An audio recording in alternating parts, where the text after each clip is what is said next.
Krishna studio চ্যানেলে আপনাকে স্বাগতম।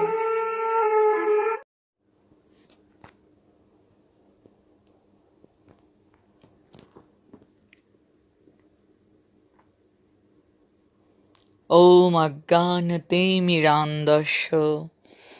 ज्ञानाञ्जनशलाकया चक्षुरुन्मीलितं येन तस्मै श्री गुरवे नमो नमः। नमोऽयं विष्णुपादाय राधाप्रेष्ठाय भूतले श्रीमते भक्तिप्रपन्नो यतिषामिनिति नामिने।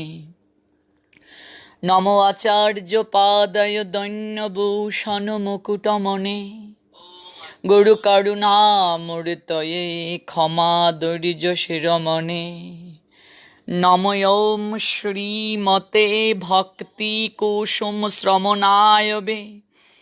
विष्णुपादाय देवाय कृपाब्दये नमो नमः। श्री गौरी करुणामूर्तिं कृपापूर्णकलेबरं श्री भक्ति कुसुमं वन्दे राधाकुञ्जनिवासिनं।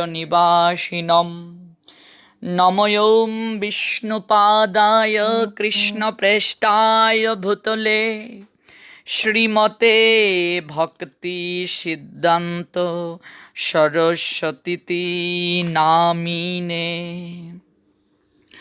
नमो गौरकेशराय सस्कात् वैराग्यमूर्तये विप्रलम्भो रसम्भुदे पदाम्बुजायते नमः। नमो भक्तिविनुदाय सच्चिदानन्द नामिने गौरशक्ति स्वरूपाय रूपानुगबरायते। श्री गौरयाविर्भाव भूमेस्तं निर्देष्ट सज्जन प्रिय वैष्णव सार्वभौम श्री जगन्नाथायते नमः। वंशाकल्पतरुभ्यश्च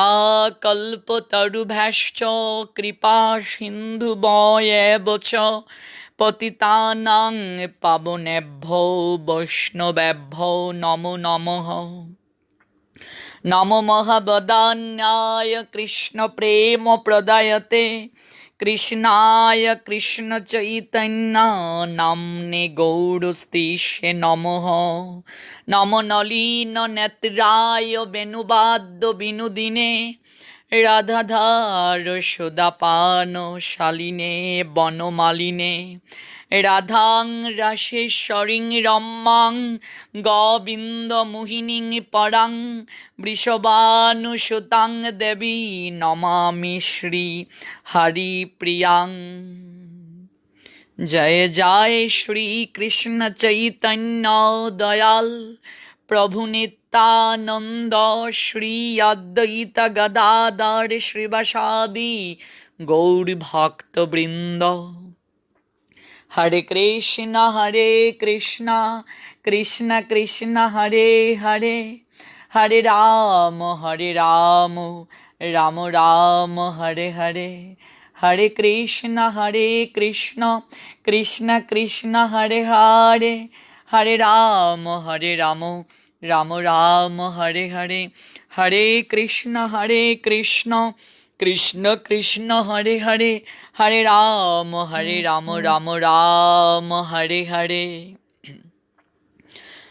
जय श्री गुरु गौरांग गांधारविका गिरिधारी जीव की जय। जय श्री गुरु श्री गौर सुंदर श्री राधा द्वैत कुंज बिहारी जीव की जय। जय अस्मदीय गुरुदेव ओम विष्णुपाद शिल भक्ति प्रपन्न ज्योति गोस्वामी की जय। जय नित्य लीला प्रविष्ट श्री श्रील भक्ति कुसुम श्रवण गोस्वामी महाराज की जय। जय नित्य लीलाय प्रविष्ट सत्य संकल्प जगत गुरु प्रभुपाद श्री श्रील भक्ति सिद्धांत सरस्वती गोस्वामी ठाकुर की जय। जय अवधूत कुल चूड़ामणि श्रील गौर किशोर दास बाबाजी महाराज की जय। जय ओम विष्णुपाद सच्चिदानंद शिल भक्ति विनोद ठाकुर महाशय की जय। জয় নিত্যলীলায় প্রবিষ্ট বৈষ্ণব সার্বভৌম শিল জগন্নাথ দাস বাবাজি মহারাজ কি জয়। জয় শ্রী রূপানুগ শ্রী বৈষ্ণব বৃন্দ কি জয়। জয় অনলাইনে কৃষ্ণ কথা শ্রবণকারী ভক্ত বৃন্দ কি জয়। তদীয় আপন আপন গুরু মহারাজ কি জয়। অনলাইনে শ্রবণ পিপাসু ভক্তবৃন্দ, আপনাদের প্রত্যেকের রাতুল রাঙ্গা চরণে আমি অবাজন বৈষ্ণব জ্ঞানে দণ্ডবোধ প্রণাম নিবেদন করছি। এইবার করুণা করু বৈষ্ণব গোসাই, পতিত পাবন তোমা বিনার কেহ নাই। যাহার নিকটে গেলে পাপ দূরে যায়, এমন দয়াল প্রভু ক্যাবা কোথায় পায়। গঙ্গার পারশ হইলেই পাশ্চাতে পাবন, দর্শনেই পবিত্র করো এই তোমার গুণ। হরিস্থানে অপরাধে তারে হরি নাম, তোমা স্থানে অপরাধে নাহিক এরান। গোবিন্দ বলেন মম বৈষ্ণব পরাণ, বৈষ্ণব হৃদয়ে সদা মুই করি বিশ্রাম। প্রতি জন্মে করি আশা তব চরণের ধূলি, নরোত্তম দাস মাগে আপনার বলি। বৈষ্ণবের পদাশ্রয় না করে যে জন, সে জানার রাধা কৃষ্ণের নাহি হয় দর্শন। অতএব সবচারী বুদ্ধি মানজনে, আশ্রয় করিয়া ভজে বৈষ্ণবের চরণে। তো ভক্তবৃন্দ, এই লকডাউন পরিবেশে আমরা প্রয়োজন ব্যতীত গৃহের বাহিরে যাব না এবং সরকারের নির্দেশিত পন্থাকে অবলম্বন করে আমরা আমাদের নিত্যকর্ম সম্পাদন করব। এমত অবস্থায় আমরা অনলাইনের মাধ্যমে অপ্রাকৃত কৃষ্ণ কথা আলাপনে আমরা যুক্ত হয়েছি। যারা যারা এই অপ্রাকৃত কৃষ্ণ কথা আলাপনে যুক্ত হয়েছেন বিভিন্ন জায়গা থেকে, প্রত্যেকের প্রতি আমি কৃতজ্ঞতা জ্ঞাপন করছি।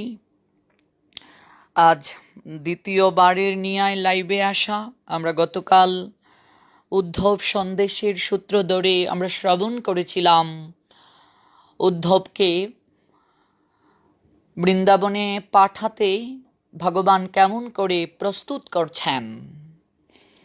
আজ আমরা যে বিষয়টিকে নিয়ে আলোচনা করব সেটি হচ্ছে উদ্ধব মহারাজের বৃন্দাবন যাত্রা। তো ভক্তবৃন্দ, কৃষ্ণ কথাই পারে কেবলমাত্র আমাদের চিত্তের সমস্ত আবর্জনাকে নির্মল করতে। কারণ ভগবান তার সমস্ত শক্তি তার নামের মাঝে, তার কথার মাঝে অর্পণ করে দিয়েছেন। আমাদের প্রত্যেকের উচিত এই কথাকে নিয়মিত স্মরণ করা। বলছেন নিয়মিত স্মরণেন কালো। এই অপ্রাকৃত কৃষ্ণ কথা শ্রবণের কোনো কাল নেই, কোনো সময় নেই। কিবা দিবা কিবা নিশে, কিবা জাগরণে, অহর নিশি চিন্ত কৃষ্ণ বলা বদনে। এই কৃষ্ণ কথা শ্রবণের, কৃষ্ণ নাম গ্রহণের কোনো সময় নেই। দিন রাত যে কোনো সময়ে, যে কোনো পরিস্থিতিতে আমরা এই অপ্রাকৃত নাম, অপ্রাকৃত কথাকে আমরা শ্রবণ করতে পারি। এই কথা শ্রবণের কোনো বিধিনিষেধ নেই, কোনো কালাকাল নেই। আমরা যে কোনো সময়ে এই অপ্রাকৃত কৃষ্ণ কথা শ্রবণ, মনন তথা স্মরণে আমরা নিজের মনকে লালায়িত করতে পারি। তো ভক্তবৃন্দ, সেই অপ্রাকৃত কৃষ্ণ কথা আজ আমরা শ্রবণ করছি একটি বিশেষ তিথিতে। আপনারা সবাই অবগত আছেন, আজ হরিবাসর তিথি, অর্থাৎ আজ একাদশী তিথি। একাদশী তিথিকেই হরিবাসর তিথি বলা হয়। আজ অপরা একাদশী তিথি। একাদশী তিথিকে হরিবাসর তিথি বলা হয়। তার পশ্চাতে কারণ হচ্ছে হরি শব্দের অর্থ হচ্ছে হরণ করা। ভগবান জীব সকলকে মায়ার কবল থেকে হরণ করেন।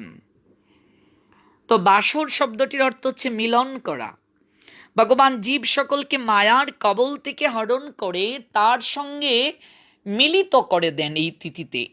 কেবলমাত্র একাদশী তিথিতেই ভগবান ভক্তের এতটা নিকটে আসেন, আর কোনো তিথিতে ভগবান ভক্তের এতটা নিকটে আসেন না। এই জন্য একাদশী তিথিকে হরিবাসর তিথি বলা হয়। ভগবান সবচেয়ে নৈকট্যে আসেন, এই জন্য একাদশী তিথিতে রাত জাগরণ করতে হয়, ঘুমুতি নেই। ভগবান ভক্তের সঙ্গে মিলিত হওয়ার জন্য এই তিথিতে লালায়িত থাকেন। আর আমরা যদি এই তিথিতে ঘুমিয়ে যাই, তাহলে ভগবান আমাদের সঙ্গে মিলিত হতে চাচ্ছেন, অথচ আমরা যদি ঘুমিয়ে পড়ি। এই জন্য এই তিথিতে আমাদের অবশ্যই রাত জাগরণ করা আবশ্যক। অপ্রাকৃত কৃষ্ণ কথা শ্রবণ মনন স্মরণে এই দিনটিকে যাপন করা উচিত। তো আমরা এই অপ্রাকৃত তিথিতে আমরা কৃষ্ণ কথা শ্রবণ করার সুযোগ পাচ্ছি। এবং আজকের যে নির্ধারিত বিষয়টি সেটি হচ্ছে উদ্ধব মহারাজকে ভগবান বৃন্দাবনে পাঠানোর জন্য প্রস্তুত করেছেন। আজ উদ্ধব মহারাজ বৃন্দাবনে গমন করবেন। তো আমরা শ্রবণ করব উদ্ধব মহারাজের বৃন্দাবন যাত্রা। তার আগে যারা যারা যুক্ত আছেন প্রত্যেকের নিকটে একটা অনুরোধ, আপনারা অবশ্যই এই অডিও লাইভটিকে শেয়ার করুন। আপনার একটি শেয়ারই পারে আরও অসংখ্য ভক্তবৃন্দকে এই অপ্রাকৃত কৃষ্ণ কথা শ্রবণ করার পরিবেশ তৈরি করে দিতে। তো ভক্তবৃন্দ, আপনাদের কাছে আমি আবারও অনুরোধ করছি, আপনারা এই অডিও লাইভটিকে শেয়ার করুন সর্বোচ্চ সংখ্যক। তো আমরা শ্রবণ করব উদ্ধব মহারাজের বৃন্দাবনে যাত্রা। গতকাল যে জায়গায় আমরা কৃষ্ণ কথা আলাপনের বিশ্রাম টেনেছিলাম সেটি হচ্ছে যে উদ্ধব মহারাজ বৃন্দাবনে যাবেন, তিনি প্রস্তুতি নিচ্ছেন। তো সেই প্রস্তুতি পর্ব শেষ হলো। বহু আকাঙ্ক্ষার আজ নিরসন হবে। আজ উদ্ধব মহারাজ বৃন্দাবনে যাত্রা করবেন। উদ্ধব মহারাজকে আমরা এই নিয়ে গতকাল বিকেলবেলা একটি অডিও লাইভে আমরা বিশ্লেষণ করেছিলাম যে উদ্ধব মহারাজ হচ্ছেন যে কৃষ্ণের কাকাতো ভাই, দেবভাগের পুত্র। কৃষ্ণের কাকাতো ভাই হচ্ছেন উদ্ধব মহারাজ। তো এখানে একটা বিষয় আমাদের একটু জানা প্রয়োজন যে কৃষ্ণের পিতা বসুদেব এবং পরবর্তীতে যে নন্দালয়ে তিনি লালিত পালিত হয়েছেন, তাদের বংশটা কুত থেকে আসলো, এই বিষয়টা আমাদের একটু জানা প্রয়োজন। কিংবা উদ্ধব মহারাজ তিনি বা কুত থেকে আসলেন, কোন বংশ পরম্পরায় আসলেন, এই বিষয়টা জানতে গেলে আমাদেরকে একটু পিছিয়ে যেতে হবে। ব্রহ্মার পুত্রের নাম হচ্ছে অত্রি মুনি, অত্রি মুনির পুত্রের নাম হচ্ছে সোম, সোমের পুত্রের নাম হচ্ছে বাচন্দ্র, বাচন্দ্রের পুত্রের নাম হচ্ছে বুধ, বুধের পুত্র পরম্পরায় হচ্ছেন মহারাজ নহুষ। তারপর মহারাজ নহুষের গড়ে আসছেন যজাতি, যজাতির পুত্রের নাম হচ্ছে যদু, ওই যদুর নামেই হচ্ছে যদুবংশ। তো এই বংশে একজন ধার্মিক রাজা ছিলেন, তার নাম হচ্ছে দেবমীর। এই দেবমীর দুটি বিবাহ করেছিলেন। একটি বিবাহ করেছিলেন ক্ষত্রিয় কন্যাকে, আরেকটি বিবাহ করেছিলেন বৈশ্য কন্যাকে। তো দেবমীর কোত্থেকে আসলেন? ব্রহ্মার পুত্র অত্রিমুনি, অত্রিমুনির পুত্রের নাম সোম, সোমের পুত্র বাচন্দ্র, বাচন্দ্রের পুত্র বুধ, বুধের পুত্র পরম্পরায় মহারাজ নহুষ, নহুষের পুত্র যজাতি, যজাতির পুত্র যদু, যদুর নামে হচ্ছে যদুবংশ। এবং এই বংশে ধার্মিক রাজা হচ্ছেন দেবমীর। দেবমীর দুজন কন্যাকে বিবাহ করলেন, একজন কন্যা হচ্ছেন ক্ষত্রিয় কন্যা, আরেকজন হচ্ছেন বৈশ্য কন্যা। তো ক্ষত্রিয় কন্যাকে বিবাহ করে তিনি শূরসেন নামক পুত্র লাভ করেছিলেন, এবং বৈশ্য কন্যাকে তিনি বিয়ে করে পর্জন্য নামক পুত্র লাভ করেছিলেন। তো দেবমীর যে ক্ষত্রিয় কন্যাকে বিয়ে করেছিলেন, ক্ষত্রিয় কন্যাকে বিয়ে করার কারণে শূরসেন নামক পুত্র হয়, আর সেই শূরসেনের 10 পুত্র পুত্র 5 কন্যা হয়। শূরসেনের 10টি পুত্র 5টি কন্যা। তো 10 পুত্রের মাঝে বড় পুত্রের নাম হচ্ছে বসুদেব, আর 5 কন্যার মাঝে বড় মেয়ের নাম হচ্ছে, বড় কন্যাটির নাম হচ্ছে কুন্তী। তো বসুদেব বিয়ে করলেন দেবকীকে। তো আমাদের এখানে আরেকটা বিষয় জানা প্রয়োজন, তাহলে দেবকীর বংশ থেকে আসলো। আমরা যে কৃষ্ণচন্দ্রকে জানি, ভগবান কৃষ্ণচন্দ্র যিনি লীলাতে এসেছেন, হ্যাঁ, যাদব বংশে, তো সেই কৃষ্ণচন্দ্রের পিতা মাতার বংশ বৃত্তান্ত সম্পর্কে আমাদের একটু ধারণা থাকাটা আবশ্যক। তো আমরা দেবকীর যদি বংশ বৃত্তান্ত একটু আলোচনা করি, তাহলে আমরা দেখতে পাই আহুক নামক এক রাজা ছিলেন। আহুক নামক রাজার, সেই রাজার হচ্ছে 2 পুত্র, একজন হচ্ছেন উগ্রসেন আর একজন হচ্ছেন দেবক। তো উগ্রসেনের হচ্ছে 9 পুত্র 5 কন্যা। সেই 9 পুত্রের মাঝে কংস হচ্ছে সবার বড়। আর দেবকের হচ্ছে 4 পুত্র 7 কন্যা। তো এই 7 কন্যার মাঝে দেবকী হচ্ছে সবার ছোট। তো এটা হচ্ছে সবার ছোট কন্যা হচ্ছে দেবকী। তো এখানে আরেকটা বিষয় আমাদের জানাটা আবশ্যক, সেটি হচ্ছে যে কংস আর দেবকী হচ্ছেন কাকাতো জ্যাঠাতো ভাই বোন। এখানে আরেকটা বিষয় হচ্ছে, সেটি হচ্ছে যে কংস যদিও উগ্রসেনের পুত্র, কিন্তু মূলত সে উগ্রসেনের পুত্র নয়। উগ্রসেন খুবই ধার্মিক ছিলেন, অত্যন্ত ধার্মিক ছিলেন। তো এর আগে আরেকটা বিষয় আমি অবগত করছি, যারা অপ্রাকৃত কৃষ্ণ কথা আলাপন শ্রবণ করছেন, ঠিক মতো বয়সটা শোনা যাচ্ছে কি কমেন্টে আপনারা জানান, যে ঠিক মতো বয়সটা শোনা যাচ্ছে কিনা, কিংবা কোনো প্রবলেম হচ্ছে কিনা, এই বিষয়টা একটু জানালে আমি কৃতার্থ হব। তো কংস উগ্রসেনের যদিও পুত্র, তথাপি উগ্রসেন এতটা ধার্মিক ছিলেন, কিন্তু কংস অসুর কি করে হলেন, এতটা অত্যাচারী কি করে হলেন? তার কারণ হচ্ছে কংস মূলত উগ্রসেনের ঔরসজাত পুত্র নয়। কংসের মায়ের নাম হচ্ছে পদ্মাবতী। তো আমরা খুবই সংক্ষেপে এই বিষয়টা একটু শ্রবণ করি, যেহেতু প্রসঙ্গে এসেছে। সেটি হচ্ছে, পদ্মাবতীর যখন বিয়ে হয়, সেই পদ্মাবতী সব সময় বাবার বাড়িতেই থাকতে বেশি ভালোবাসতেন।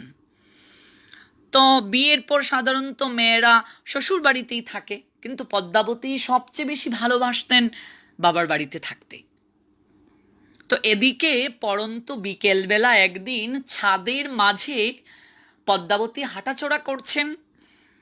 আর পদ্মাবতী এতটাই সুন্দরী ছিলেন, এতটাই তার আকর্ষণীয় রূপ ছিল, সেই পদ্মাবতীকে দর্শন করে দ্রুমিল নামক একটি অসুর কামাসক্ত হয়ে গিয়েছিল। পদ্মাবতীর রূপে গুণে সে লালায়িত হয়ে গিয়েছিল। পরবর্তীতে সেই দ্রুমিল অসুরের হৃদয় মাঝে এরকম একটা ভাবনা জাগছে, কেমন করে পদ্মাবতীকে ভোগ করা যায়, পদ্মাবতীর সঙ্গে কেমন করে সে মিলিত হতে পারে। কিন্তু এটা তো কোনো ক্রমেই সম্ভব নয়, যেহেতু পদ্মাবতীর স্বামী আছে উগ্রসেন। তখন দ্রুমিল যেহেতু অসুর, সে উগ্রসেনের রূপ ধারণ করলো। সে ভাবলো, যদি উগ্রসেনের রূপ আমি ধারণ করি, তাহলে পদ্মাবতী আমাকে চিনতে পারবে না। তো উগ্রসেনের রূপ ধারণ করে সেই অসুরটি পদ্মাবতীর সঙ্গে গুধূলি লগনে, গুধূলি লগনটা কখন, যখন সন্ধ্যা হয়, আমরা যখন সেজুতি জ্বালাই, অর্থাৎ সন্ধ্যার প্রদীপ যখন আমরা জ্বালাই, ওই সময়ে পদ্মাবতীকে সেই অসুর উগ্রসেনের রূপ ধারণ করে শয়ন কক্ষে আমন্ত্রণ করল। এখানে আরেকটি বিষয় জানা প্রয়োজন, আমাদের শাস্ত্র বলছেন গুধূলি লগনে, ওই সময়টা হচ্ছে ভজনের উৎকৃষ্ট সময়। ওই গুধূলি লগনে যদি কেউ সন্তান ধারণে প্রবৃত্ত হয়, অর্থাৎ সহবাস করে, তাহলে সেই সহবাসের দ্বারা যে সন্তান উৎপন্ন হয়, সেই সন্তান অসুর প্রকৃতির সন্তান হয়। পদ্মাবতী প্রথমে চিনতেই পারেননি যে একটা অসুর তার স্বামীর রূপ ধারণ করে তার সঙ্গে মিলিত হতে এসেছে, এবং অসময়ে শয়ন কক্ষে যখন পদ্মাবতীকে আমন্ত্রণ করলেন সেই অসুর উগ্রসেনের রূপ ধারণ করে, পদ্মাবতী কিছুটা অবাকই হয়ে গেলেন এবং তিনি সাড়া দিলেন। সাড়া দিয়ে যখন এরকম একটা অবস্থাতে তিনি উপনীত হলেন, এক পর্যায়ে তিনি বুঝতে পারলেন যে তিনি যার সঙ্গে মিলিত হচ্ছেন সে তার স্বামী উগ্রসেন নয়। কিন্তু পদ্মাবতী এমত অবস্থায় তাকে বাধা প্রদান করলেন না, বাধা প্রদান করলেন না। পরবর্তীতে সমস্ত ঘটনা পদ্মাবতী উগ্রসেনের নিকটে খুলে বললেন। উগ্রসেন এতটাই ধার্মিক ছিলেন এবং এতটাই তিনি ভগবত ভক্ত পরায়ণেষু ছিলেন, বলছেন দেখো পদ্মাবতী, যা হওয়ার তো হয়েই গেছে, এখন তো আর পরিস্থিতিকে ফেরানো সম্ভব নয়, যা হওয়ার হয়েই গেছে, তুমি এই নিয়ে একটুও চিন্তা করবে না। তবে তোমার গর্ভে যে সন্তানের জন্ম হবে ওই সন্তানটি আমার পরিচয়েই জগতের বুকে পরিচিত হবে। তাই সেই পদ্মাবতীর ঔরসে যে সন্তানটি আসলো সেই সন্তানটি হচ্ছে কংস। একটা আমাদের সবার মনে প্রশ্ন জাগতে পারে যে পিতা উগ্রসেন এতটা ধার্মিক, তাহলে তার পুত্র কংস এতটা অত্যাচারী কি করে হলো, এতটা অধার্মিক কি করে হলো? তার একটাই কারণ, মায়ের কারণে, তার মায়ের মনোবৃত্তির কারণে সন্তান এরকম হয়েছে।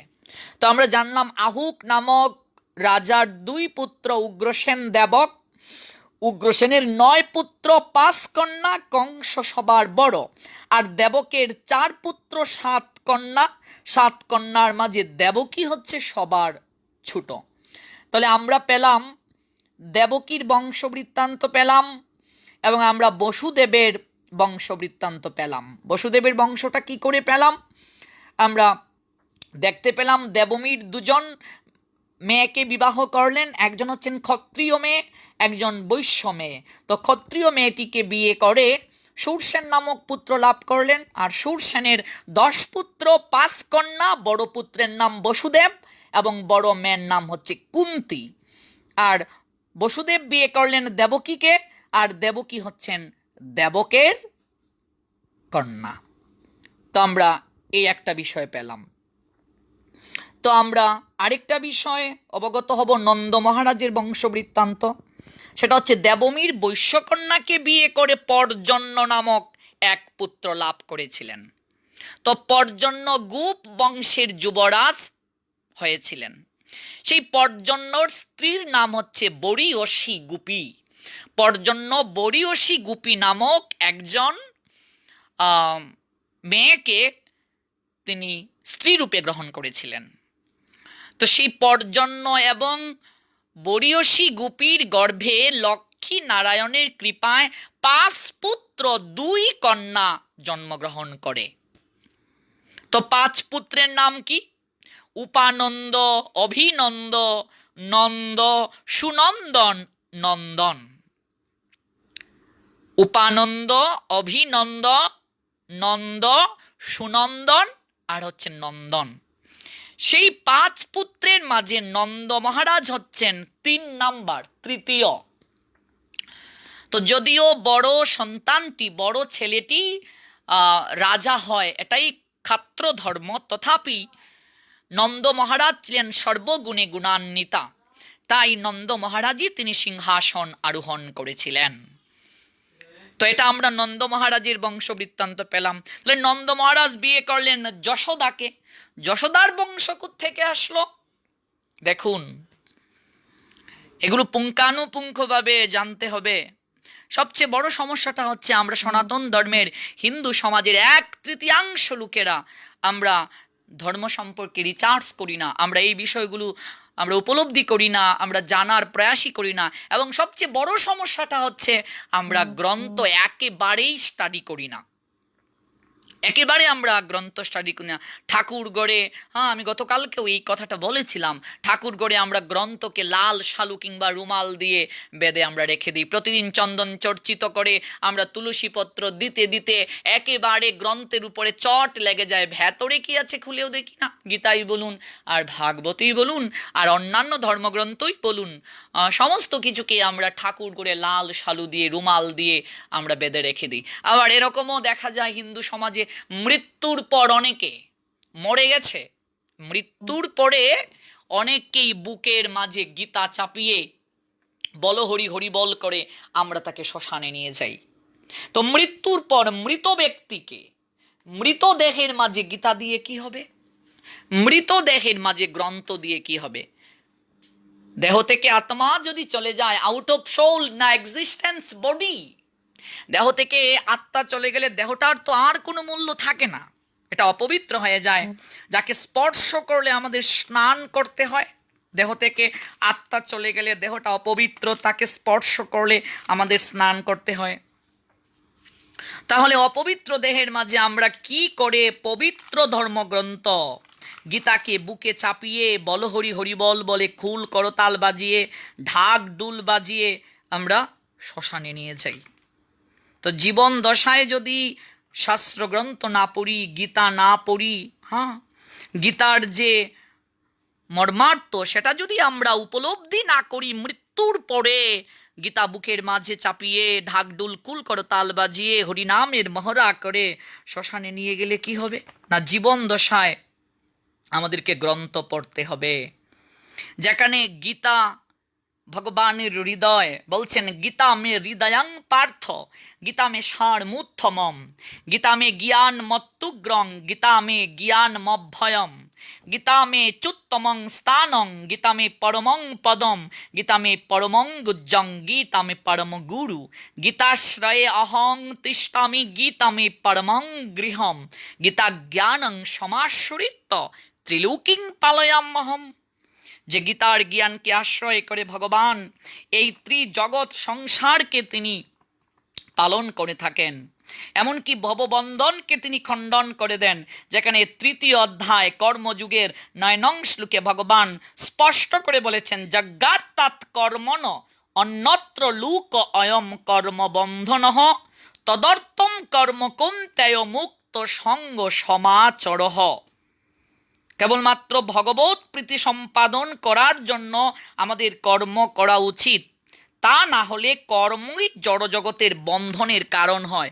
তাই কুন্তেয়, ভগবানের সন্তুষ্টি বিধানের জন্যই কেবল তুমি কর্তব্য কর্মের অনুষ্ঠান করবে, এভাবেই তুমি সর্বদা বন্ধন থেকে মুক্ত হতে পারবে। তাই আমাদের কর্তব্য কর্মটা হতে হবে কৃষ্ণকে সন্তুষ্টি বিধানের জন্য, কারণ কৃষ্ণই হচ্ছেন এই জড় ও চেতন জগতের সব কিছু উৎস। যেখানে 10ম অধ্যায় বিভূতি যুগের 8 নং শ্লোকে ভগবান শ্রী গোবিন্দ বলছেন, অহম সর্বস্ব প্রভব মত্ত সর্বম প্রবর্ততে ইতি মত্তা ভজন্তে মাম বুধা ভাব সমন্বিতা।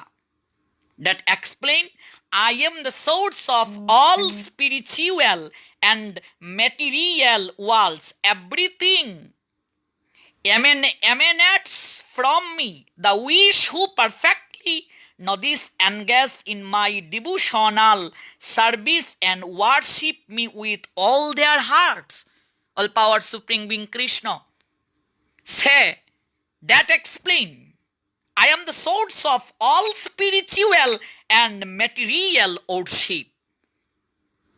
Everything emanates from me. The wish who perfectly know the engage in my devotional service and worship me with all their hearts. Causes all power supreme being Krishna. There is not true superior to me. Everything resides upon me as spells are strung on thread. মত্ত পরতারম ন অন্যৎ কিঞ্চিত অস্তি ধনঞ্জয় মই সর্বমিদম প্রুক্তম সূত্রে মণিগানাইবহ। ভগবান বলছেন, হে ধনঞ্জয়, আমার থেকে শ্রেষ্ঠ এই জগতের বুকে আর কিছু নেই। সূত্রে যেমন মণি সমূহ গাথা থাকে, তেমনি সমস্ত বিষয় আমাতে অতপ্রুতভাবে জড়িত থাকে। কেবলমাত্র মূর্খ ব্যক্তি যারা, কেবলমাত্র অজ্ঞ ব্যক্তি যারা, তারাই নিজেকে কর্তা দাবি করে। তাই মূর্খদের প্রলাপের দ্বারা কৃষ্ণ ভক্তদের কখনো বিচলিত হওয়া উচিত নয়। A Krishna conscious person should not be lured by fools. Krishna ভক্তকে কখনো বিচলিত হওয়া উচিত নয়। কাজেস অবশ্য রক্ষিবে কৃষ্ণ বিশ্বাস ও পালন, যেখানে ভগবান স্পষ্ট করে বলেছেন, but those who worship me, giving up all their activities unto me and being devoted to me, without deviation, engaged in devotional service and always meditating in devotional service and always meditating upon me, having fixed their minds upon me, O son Partha, for them I am the swift deliverance from the ocean of birds and darts. I am the all-power supreme. I am omnipotent maker. I am all-power supreme. যেখানে ভগবান ঘোষণা করে বলে দিয়েছেন, যে সর্বকর্ম করি যারা আমাতে অর্পণ, মৎপর হইয়া দেনে হয় নিগমন, উপাসনা করে মুড়ে ভক্তি সহকারে, আমাতে আবিষ্ট সেই সাধু সভা করে। অচিরে হে পার্থ আমি তারে করিব উদ্ধার, মৃত্যুময় সংসারের এই পারাবার। যেখানে ভগবান স্পষ্ট করে বলে দিয়েছেন সেই কথা, যে আমার সম্বন্ধেতে সব কর্ম করে, আমার স্বরূপেই নিত্য ধ্যান করে, জীবন যে মুরে সপি হামাতে আসক্ত, অনন্য যে ভাব ভক্তি তাহে অনুরক্ত, সে ভক্তকে মৃত্যুরূপে সংসার হতে উদ্ধার করিব শীঘ্র, জান ভালো মতে। But those who worship me, giving up all their activities unto me and being devoted to me, activities unto me and being devoted to me, যেখানে ভগবান দেখুন, এখানে ভগবান আমাদেরকে কত অভয় দিয়ে বলছেন, কেবল আমাদের কর্তব্য without deviation, engaged in devotional service and always meditating upon me, having fixed their minds upon me, O son Partha from them I am the swift deliverer from the ocean of birth and death. ভগবান এখানে স্পষ্ট করে বলে দিয়েছেন, যারা সমস্ত কর্ম আমাতে সমর্পণ করে, মতপরায়ণ হয়ে অনন্য ভক্তি যুগের দ্বারা আমার ধ্যান করে, উপাসনা করে, হে পার্থ আমাতে আবিষ্ট চিত্ত, সেই সমস্ত ভক্তদের আমি মৃত্যুময় সংসার সাগর থেকে অচিরেই উদ্ধার করি। যেতু সর্বাণি কর্মাণি ময়ি সংন্যাস্য মত পরাহ, অনন্যেন এব যুগেন মাম ধ্যায়ন্তে উপাসতে, তেষাম অহম সমুর্দর্তা মৃত্যু সংসার সাগরাত, ভবামি ন চিরাত পার্থ মই আবেশিত চেতসাম। ভগবান স্পষ্ট করে আমাদেরকে অঙ্গীকার করে বলেছেন, ভগবান স্পষ্ট করে এই সনাতনী অপ্রাকৃত কথা, গুরু রহস্যময় কথা অর্জুনকে উপলক্ষ করে প্রদান করেছেন। কারণ কি? That very ancient science of the relationship with the Supreme is today told by me to you, because you are my devotee as well as my friend, and can therefore understand the transcendental mystery of this science. স এব অয়ম ময়াতে অদ্য যুগ প্রকৃত পুরাতনঃ ভক্ত অসীমে সখা চহিতি রহস্যম হি এতদুত্তমম। That very ancient science of the relationship with the supreme is today told by me to you, because you are my devotee as well as my friend, as well as my pal, as well as my comrade, as well as my companion, as well as my fellow my devotee and as well as my Ibar, and can therefore understand the transcendental mystery of this science. তো আমাদের এখানে তো ভয়ের কিছু দেখছি না, এখানে তো ভয়ের কিছু নেই, যেখানে ভগবান স্পষ্ট করে আমাদেরকে অঙ্গীকার করে দিয়ে দিয়েছেন সেই অপ্রাকৃত কথামৃতে কেবল আমাদেরকে অবগাহিত হবে।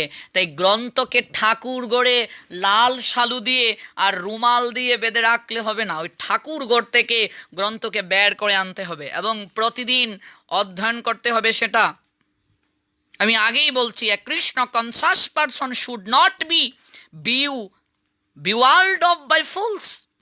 এই জন্য কৃষ্ণ ডিভোটিজ অলরাউন্ডার, সব দিক থেকেই কৃষ্ণ ভক্ত অলরাউন্ডার হয়। এই জন্য কৃষ্ণ যে ভজে সে বড় চতুর, আর মায়া যে ভজে সে ফতুর।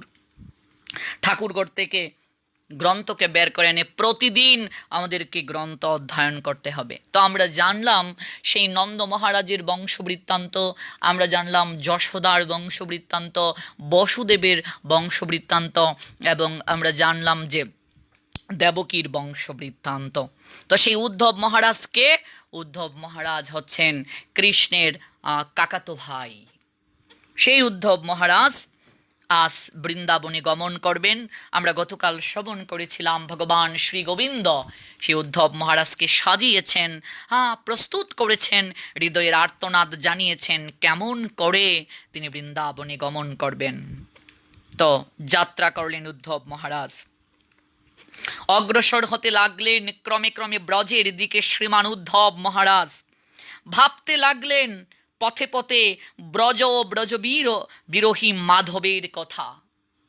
কারণ সারা রাত্রি ভগবান শ্রী গোবিন্দ উদ্ধবের নিকট কত কথা আলাপন করেছেন, হৃদয়ের কত আর্তনাদ প্রকাশ করেছেন।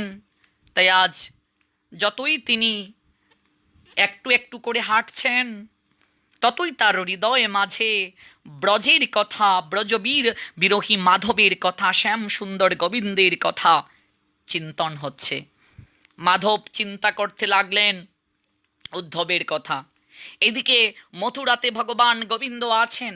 তিনি উদ্ধবকে বলেছিলেন প্রস্তুতি পর্বে, দেখো উদ্ধব, আমার দেহটা কেবল কর্তব্য সম্পাদনের জন্য মথুরাতে পড়ে আছে, কিন্তু আমার মন সর্বদা বৃন্দাবনে অবস্থান করছে। তাই উদ্ধবকে পাঠিয়েও ভগবান শ্রী গোবিন্দ তিনি শান্তিতে থাকতে পারছেন না। তার হৃদয় সব সময় উদ্ধবের প্রতি আসক্ত। উদ্ধব কি করে পৌঁছবে, কেমন করে নন্দপিতা মহারানীকে সান্ত্বনা দেবে, ব্রজগোপীদের সঙ্গে কি আলাপন হবে, শ্রীমতী রাধারানীর সঙ্গে যদি উদ্ধবের দেখা হয় কি হবে, ভাবছেন ভগবান শ্রী গোবিন্দ। আহারে, এতদিন পর ব্রজে যাচ্ছে আমার পরম প্রিয় উদ্ধব, পরম প্রিয় উদ্ধব যাচ্ছে এতদিন পর, বৃন্দাবনে যাচ্ছে। কতই না শুভা সম্পদ আমার ব্রজভূমির, আজ সব বিমলিন আমা বিহনে। ভগবান বলছেন আমার বৃন্দাবন কতটা অনিন্দময় জায়গা, আজ আমার বিহনে সেই বৃন্দাবনের সেই সুষমা, সেই অনিন্দময়তা, সেই সুকান্তময়তা নষ্ট হয়ে গিয়েছে।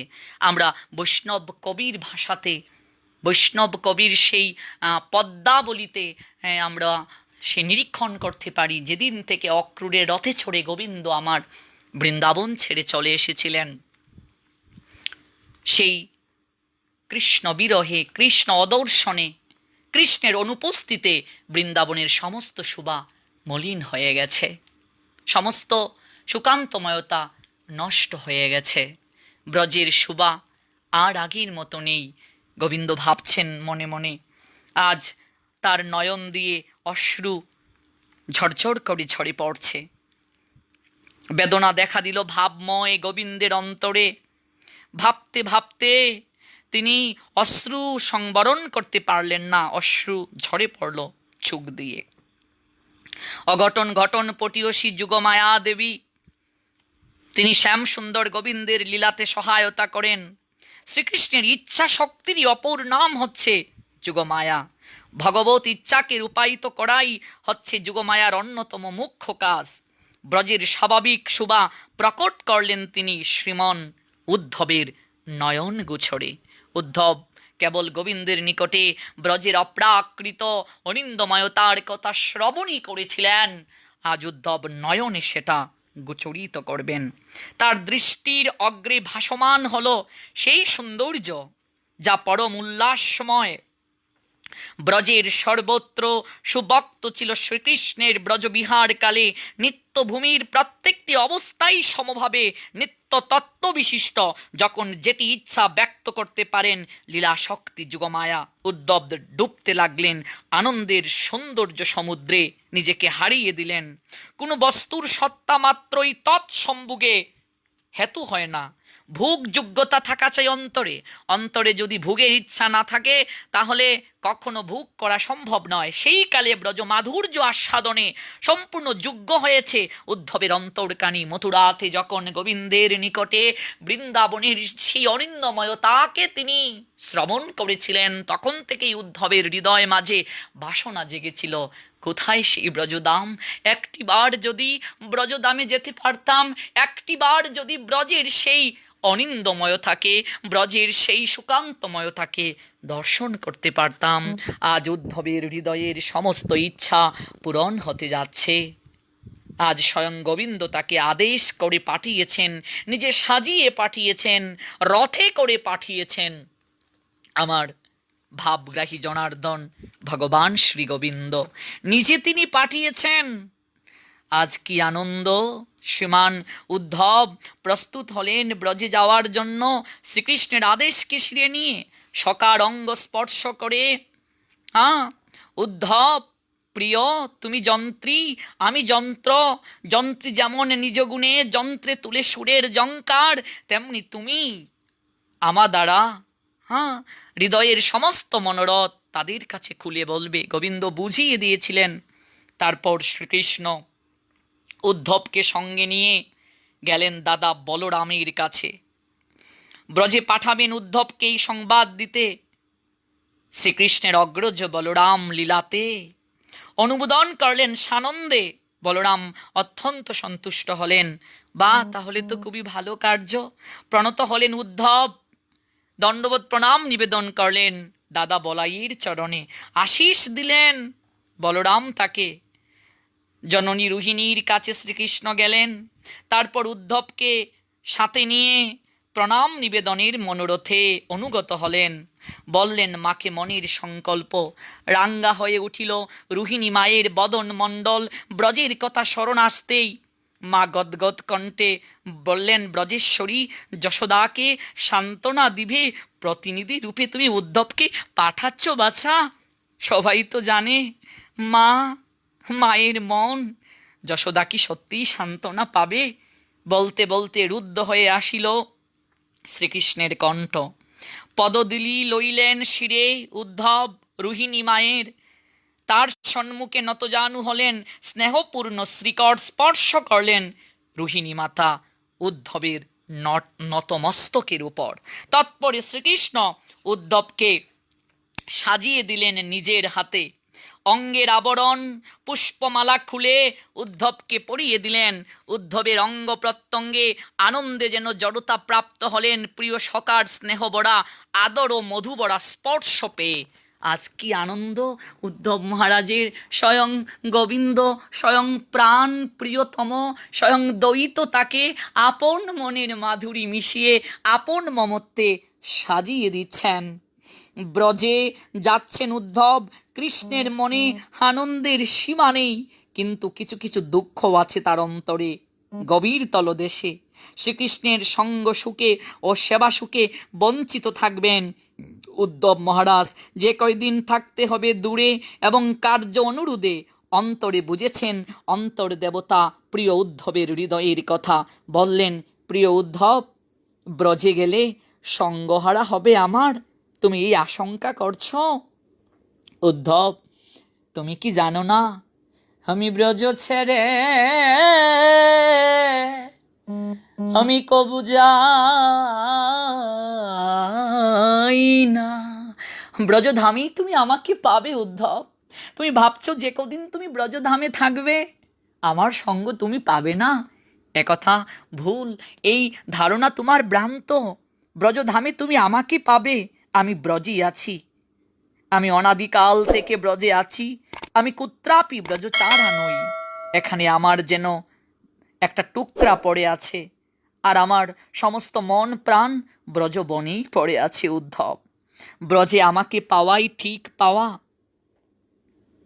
তুমি আমাকে হারাতে যাচ্ছ ভাবছ? না উদ্ধব, তুমি আমাকে হারাতে যাচ্ছ না, তুমি আমাকে পেতে যাচ্ছ। আর আমার সেবার কথা ভাবছ উদ্ধব? আমার সেবার চেয়ে বড় সেবা হচ্ছে আমার প্রিয়জনের সেবা। আমার সেবা করে ভক্ত যতটুকু না আনন্দ পায়, আমাকে যতটুকু না সন্তুষ্ট করতে পারে, তার চেয়ে আমি বেশি সন্তুষ্ট হই আমার ভক্তের সেবা যদি কেহ করে। এই জন্য ভগবান স্বয়ং বলছেন, আমারে ভজিবার যারা চেয়ে অভিলাষ, সে ভজুক আমার মঙ্গল প্রিয় দাস। আমাকে ভজনা করার যদি কারো ইচ্ছে থাকে, প্রথমে তাকে ভজনা করুক যে আমার মঙ্গল প্রিয় দাস। আমার ভক্তের চেয়ে বড় সেবা আর কিছু হতে পারে না।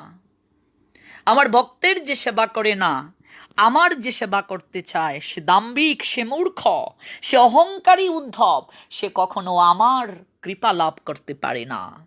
মূঢ় ভক্ত নাহি ভজে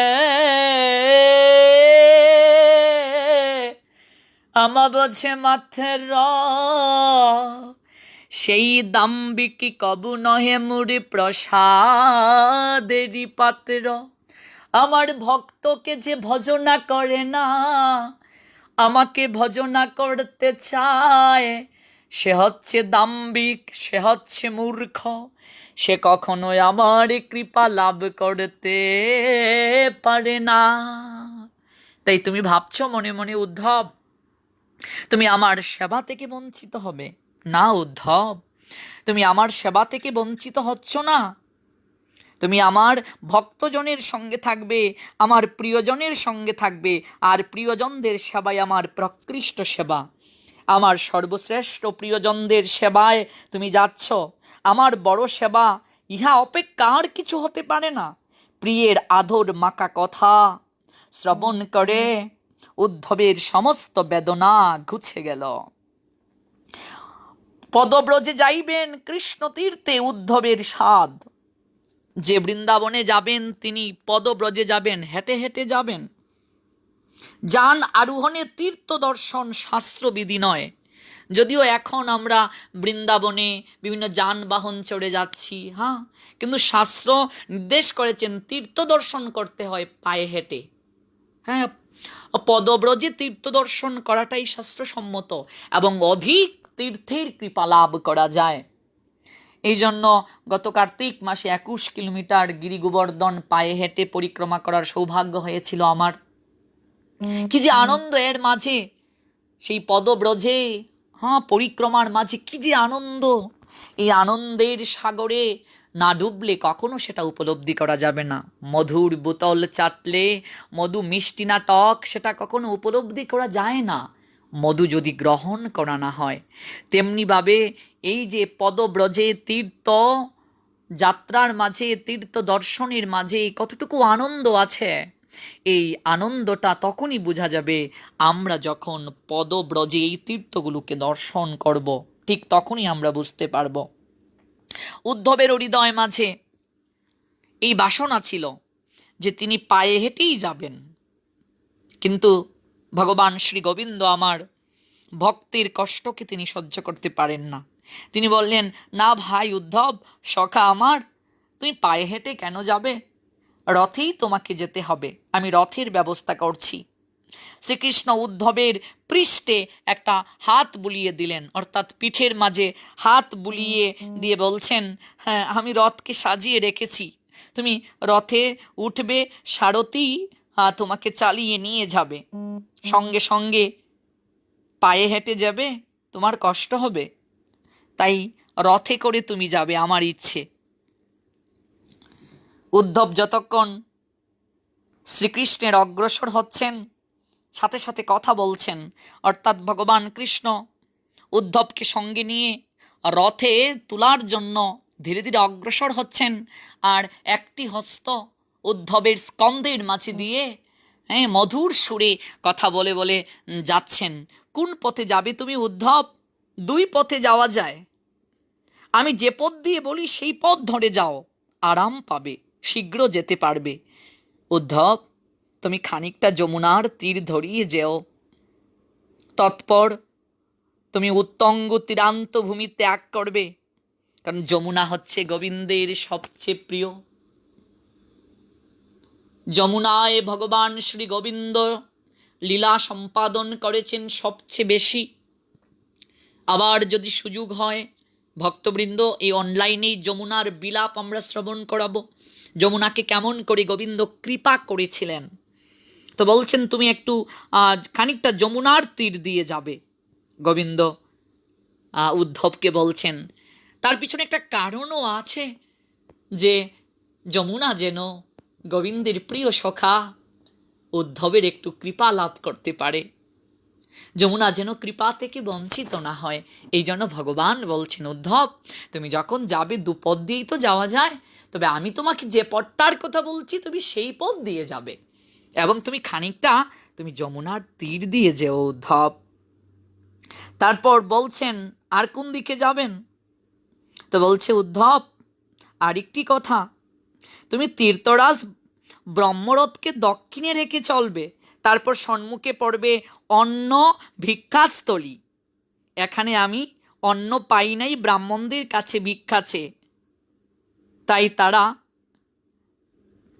আমার জন্য কি করেছিল? অন্ন গ্রহণ থেকে বঞ্চিত হয়েছিল, তারা আমার পূজ্যজন, তাদের দুয়ারে রথ রেখে একটা প্রণাম দিয়ে যেও। নিরন্তর আমার গুণকীর্তন করেন যাজ্ঞিক ব্রাহ্মণ পত্নীরা, তাদের দর্শন করে স্বাদ যদি তোমার না মিটে, কিছুক্ষণ থেকে যেও, একটু আলাপন করে যেও, একটু প্রণাম দিয়ে যেও তাদেরকে।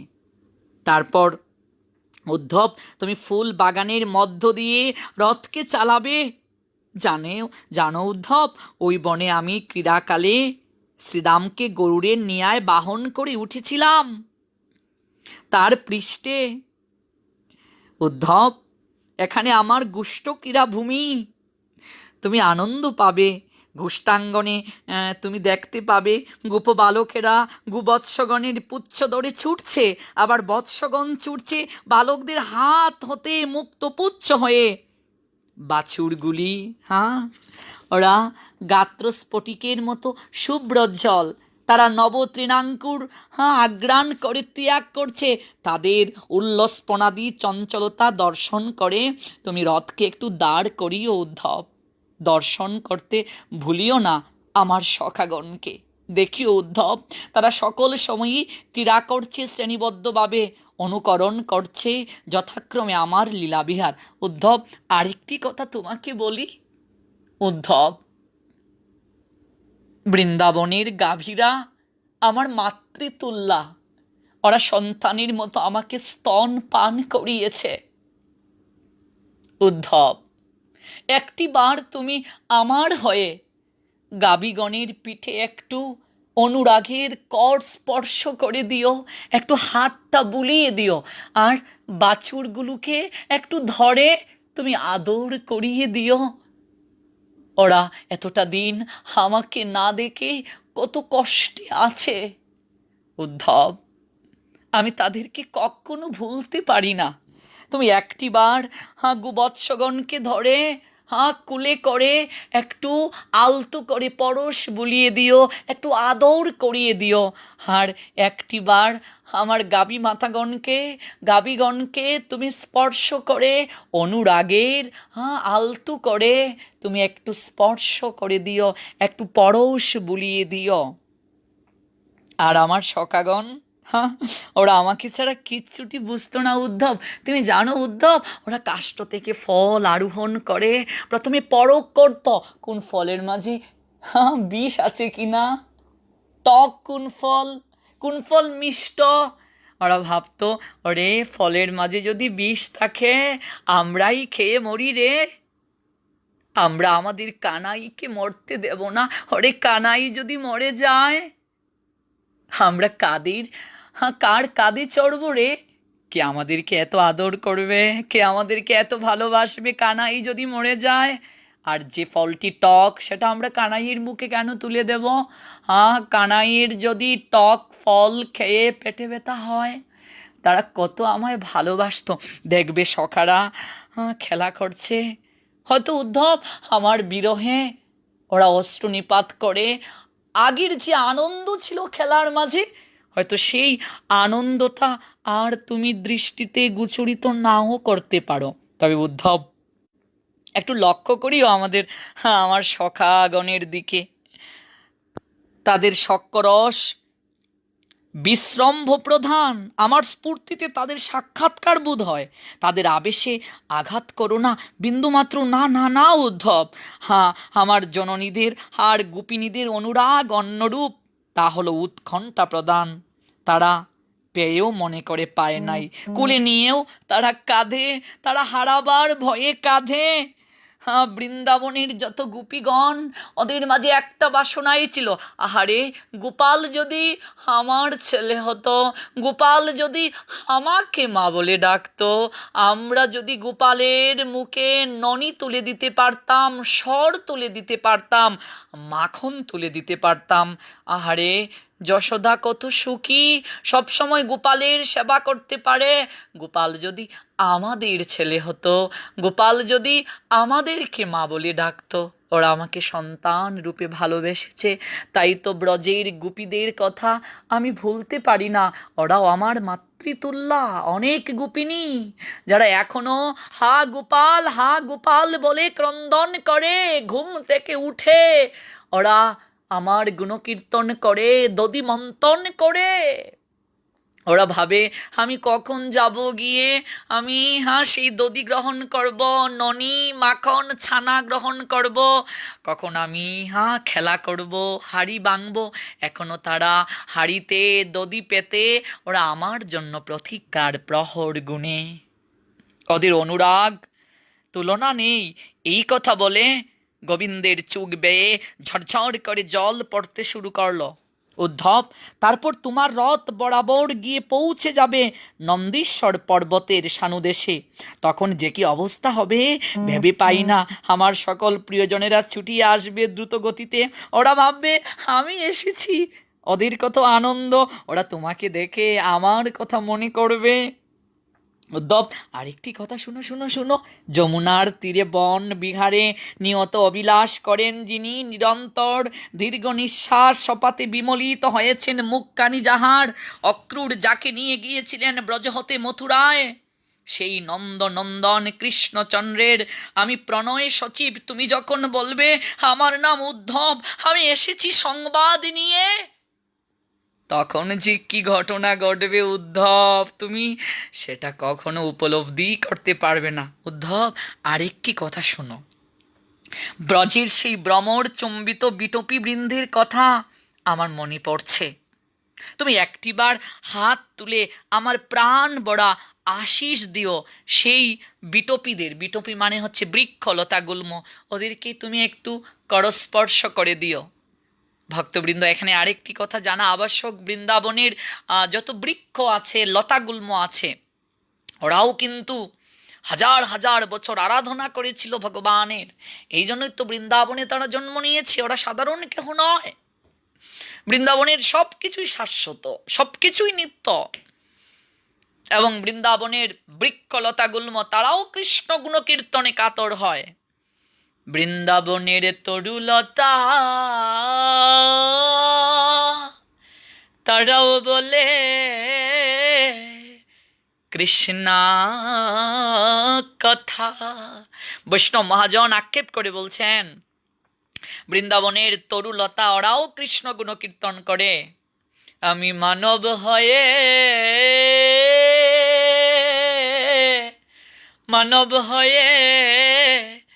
রইলাম চেতন। বৃন্দাবনের তরুলতা গুল্ম ওরাও কৃষ্ণ গুণকীর্তন করে। আর আমি মানব হয়ে অচেতন রইলাম। উদ্ধব, তুমি একটিবার তরুলতা গুল্মকে আমার প্রাণ বড় আশিস দিও। ব্রজের ধেনুগণের কুশল জিজ্ঞাসা করিও, নাম ধরিয়া ডাকিও উচ্চেশ্বরে। ওরা সব নিজ নিজ বৎসের প্রতি স্নেহ চেড়ে অশ্রু ব্যাপ্ত নয়নে আমার গাত্র লেহন করিত, জিহ্বা দ্বারা আমাকে আদর করে দিত, আর আমার মাতৃস্বরূপা গাবিগণের প্রতি আমার প্রণাম জানিও উদ্ধব। আমি তাদের স্তন্য অমৃত পান করেছি সম্বৎসর ধরিয়া। ব্রহ্মা গুবৎস সমূহকে যখন চুরি করে নিয়ে গিয়েছিল নন্দ বাবার চরণ ধরে কৃষ্ণ, তখন কি ক্রন্দন করেছিলেন! এটা তো লীলা, লীলাতে দেখিয়েছিলেন কতটা ভালোবাসেন তিনি। আরেকটা কথা উদ্ধব, তোমাকে একটা কথা বলি, তুমি আমার নন্দ পিতার চরণ ধরে প্রণাম জানিও। আরেকটি কথা, এই কথা বলতে বলতে গোবিন্দের চোখ বেয়ে ঝরঝর করে অশ্রু আরো অবারিতভাবে ঝরে পড়ছে। আহা, আমার মা যশোদা, অন্তর্নিহিত চিন্তাগ্নিতে মলিন বদন তার আমি উপলব্ধি করতে পারছি। তার পদযুগল বন্ধনা করো উদ্ধব, আমার নাম উল্লেখ করিও। তুমি বলিও, আমি আমার মাতা যশোদাকে সতত স্মরণ করি। একটিবারও আমার হৃদয় থেকে আমার যশোমতী মায়ের চিন্তা কখনো দূর হয় না। আমি আমার মাতাকে বড় ভালোবাসি উদ্ধব। নিরন্তর আমার হৃদয় হাহাকার করে আমার ব্রজেশ্বরী মায়ের নামে। মথুরার রাজপথের দিকে নয়ন দুটি বিন্যস্ত করে বসে আছেন। আজই আমি ব্রজধামে আসিব এই আশায়। আমার মা হৃদয় মাঝে এই আশা সঞ্চার করে আছেন, আমি কখন ব্রজধামে আসব। জানো উদ্ধব, আমি আসার সময় আমাকে জড়িয়ে ধরে গোপাল গোপাল বলে ধুলায় পড়ে কত গড়াগড়ি করেছিল আমার অভাগিনী মা। আমি মাকে বলেছিলাম, ও মা, কেঁদো না গো, আমি এই তো যাচ্ছি। আমি কর্তব্য সম্পাদন করে আমি আবার তোমার কুলে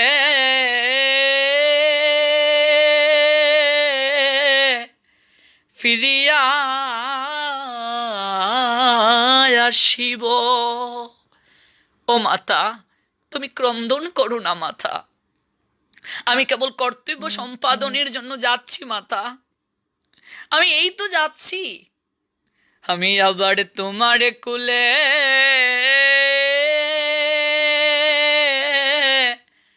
তোমার কুলে ফিরিয়া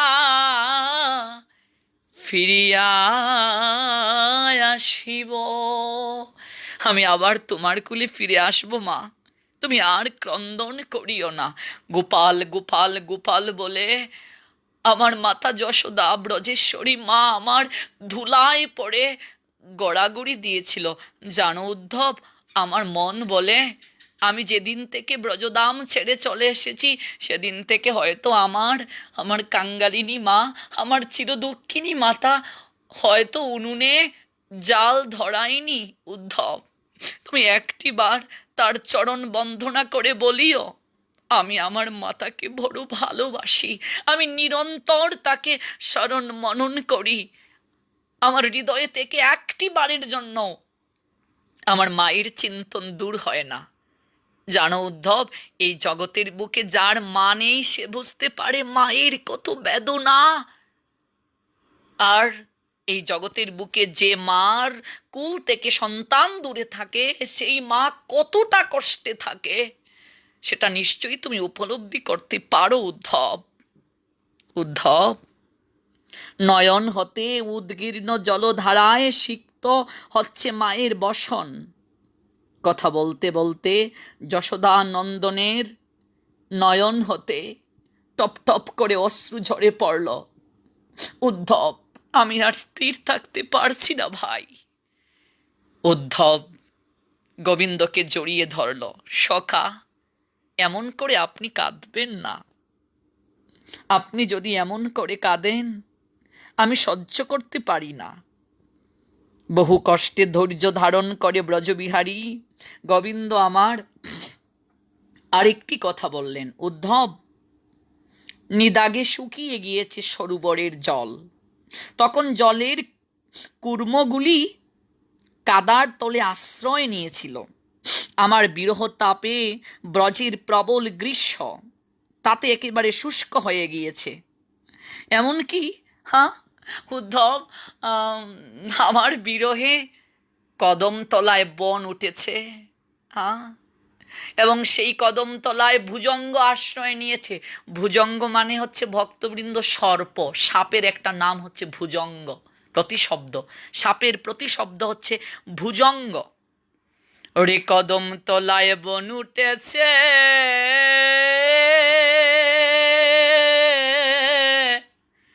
ওরে ভুজঙ্গে আশ্রয় নিয়াছে। ওই উদ্ধবের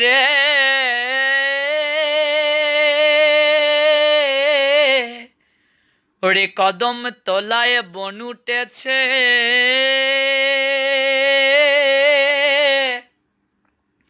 ওরে ভুজঙ্গে আশ্রয় নিয়েছে। রাধার প্রেম যমুনায় চড় পড়েছে, জলানিতে যায় না রাই। উদ্ধব, আমার বিরহ তাপে ব্রজে প্রবল গ্রীষ্ম একেবারে শুকিয়ে গিয়েছে গুপি সরসীর জল। আর কুর্মগুলি কোনো মতে প্রাণে বেঁচে আছে। একটাই তাদের হৃদয় মাঝে আশা, আমি কবে যাব, একটি বার যেন আমাকে তারা দর্শন করতে পারে। উদ্ধব কেবলমাত্র এই বাসনাটা হৃদয়ে লালন করে। ওই সরোবরে কুর্মগুলিও কোনো ক্রমে বেঁচে আছে। উদ্ধব, একটি বার তুমি তাদেরকে বলিও, আমি নিয়ত তাদেরকে স্মরণ করি। যদিও আমার দেহটা মথুরায় পড়ে আছে, আমার সমস্ত মন আমার ব্রজধামেই পড়ে আছে, তুমি একটিবার তাদেরকে বলিও। বলতে বলতে তীব্র বিরহ তাপে ব্রজসুন্দর গোবিন্দের তপ্ত অশ্রু শুকিয়ে গেল। পথ চলা বন্ধ হলো, দাঁড়িয়ে গেলেন। জল ভরা মেঘের মতো বদনখানা দেখতে সহ্য করতে না পেরে উদ্ধব উঠে বসলেন রথে। আর মনে মনে ভাবলেন, এমন করেও বুঝি ভালোবাসা যায়? দেহটা এক জায়গায় রেখে এমন করে বুঝি মনকে অন্য জায়গায় রাখা যায়? ওহে সখা আমার, ওহে গোবিন্দ, আমি কখনো উপলব্ধিই করতে পারতাম না, আপনি যদি না বলতেন এতটা আপনি ব্রজধামকে ভালোবাসেন।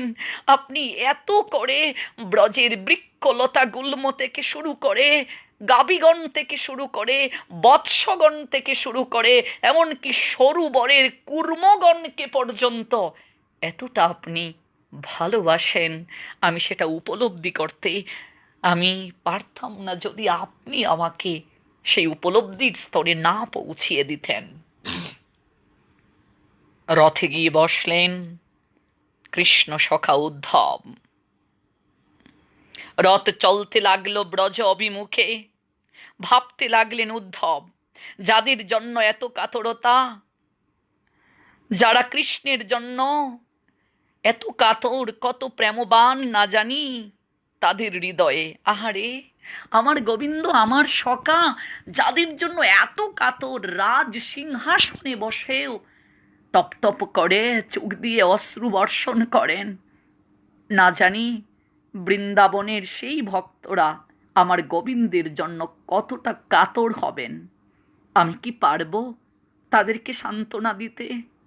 আমি তো যোগ্যহীন, আমি কি পারবো তাদেরকে সান্ত্বনা দিতে? আবার ভাবতে লাগলেন, হয়তো হবে, আমাকে যখন পাঠিয়েছেন যোগ্য মনে করেই তো। ভাবনার দোলায় দুলতে লাগলেন উদ্ধব। মনটা ফিরে ফিরে দেখতে লাগলো দণ্ডায়মান সখা গোবিন্দকে। রথ যাচ্ছে, পশ্চাতে তাকিয়ে আছেন উদ্ধব মহারাজ। দেখতে পেলেন প্রাণ গোবিন্দ দাঁড়িয়ে আছেন, হাত নেড়ে উদ্ধবকে বিদায় জানাচ্ছেন। সখা, সখা হাত নেড়ে বিদায় দিচ্ছেন। সখা, আমি যেভাবে বলছি তুমি সেভাবে যেও, দাঁড়িয়ে রইলেন গোবিন্দ আমার। যতক্ষণ উদ্ধবের রথের ধ্বজা দেখা যায় ততক্ষণ দাঁড়িয়ে রইলেন। অদম্য ইচ্ছা জাগে প্রাণে, ছুটে যেতে চাই উদ্ধবের সঙ্গে। মনটা বড় উচাতন। গোবিন্দ ভাবছেন সব কিছু ছেড়ে, সিংহাসন ছেড়ে আমি আবার ব্রজপল্লীতে ছুটে যাব, আমি আপন মনে সেখানে ঘুরে বেড়াবো। উদ্ধব ভাই আমার, সখা আমার, আমাকে নিয়ে যা, মনে মনে বলছেন। কিন্তু পারেন কি করে? প্রীতির সহজ প্রভাবে নীতির শক্ত বাঁধ, সেই বাঁধকে তিনি, বন্ধনকে তিনি কি করে খণ্ডন করবেন?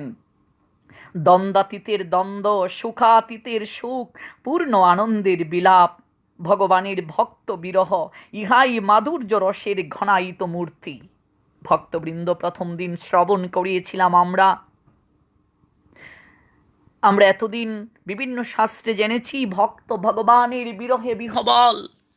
পুরাণে দেখতে পাই যে বৃন্দাবনেশ্বরী, বৃন্দাবনের গোপীগণ দূতি রূপে বৃন্দাকে পাঠিয়েছিলেন মথুরাতে, আর ভাগবত জানিয়ে দিলেন আজ ভক্ত বিরহে বিহবল হয়ে ভগবান কাঁদছেন।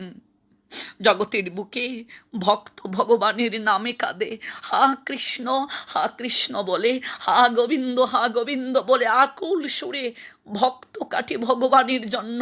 ভক্তের ক্রন্দনী আনন্দের, ভক্তের ক্রন্দন যত গভীর হয়, ভক্ত যত কাঁদেন, ভগবানের হৃদয়ে তত গলে যায়। ভগবান সব সহ্য করতে পারেন, ভক্তের ক্রন্দনকে কখনো সহ্য করতে পারেন না। নয়নের জল যত গোবিন্দের চরণে ঝরে পড়ে, গোবিন্দের হৃদয়ে তত দ্রবীভূত হয়। ভক্ত ভগবানের জন্য কাঁদে, সব সময় কাঁদে, সব শাস্ত্রে তার প্রমাণ আছে। অথচ আজ ভাগবত এক নিত্য সংবাদ আমাদেরকে দিলেন, হে সংসারী জীব সকল, এতদিন জানতে ভক্ত কেবল ভগবানের জন্য কাঁদে, উচ্চে স্বরে কাঁদে, আকুল সুরে কাঁদে, কাঁদতে কাঁদতে নয়ন জলে ভেসে যায়। আজ জানো, ভক্ত শুধু ভগবানের জন্য কাঁদে না, ভক্ত যতটুকু ভগবানের জন্য কাঁদে তার চেয়ে অধিক কাঁদে ভগবান ভক্তের জন্য। ভক্ত যতটুকু ভগবানের জন্য কাঁদেন তার চেয়ে আকুল সুরে ভগবান কাঁদেন ভক্তের জন্য। ভক্ত যতটুকু না ভগবানের সঙ্গে মিলিত হতে চায়, তার চেয়ে আকুল স্বরে মিলিত হতে চান ভগবান আমার ভক্তের সঙ্গে। এটাই ভাগবতের অভিনব বার্তা। ভাগবত আমাদেরকে জানিয়েছেন তুমি কতটুকু ভগবানকে ডাকবে, ডাকার সামর্থ্য কি আছে তোমার? তুমি একবার কান পেতে শোনো, সেই মুরলীধর ভগবান গোবিন্দ তোমাকে ডাকছেন আকুল সুরে, এখনো বাজাচ্ছেন সেই মুরলী। তুমি একবার কান পেতে শুনো সেই বংশীর ধ্বনি। ওই সংসারের কোলাহলে তোমার কর্ণ দুটি বধির হয়ে গেছে, তাই তো ব্রজবিহারীর ব্রজেশ্বরের সেই আকুল মুরলীর ধ্বনি তুমি শুনতে পাচ্ছ না, তোমার কর্ণে গোচরিত হচ্ছে না।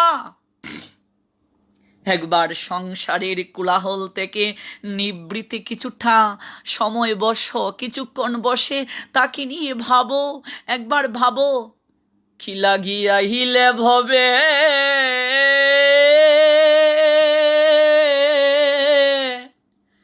ও মনরে,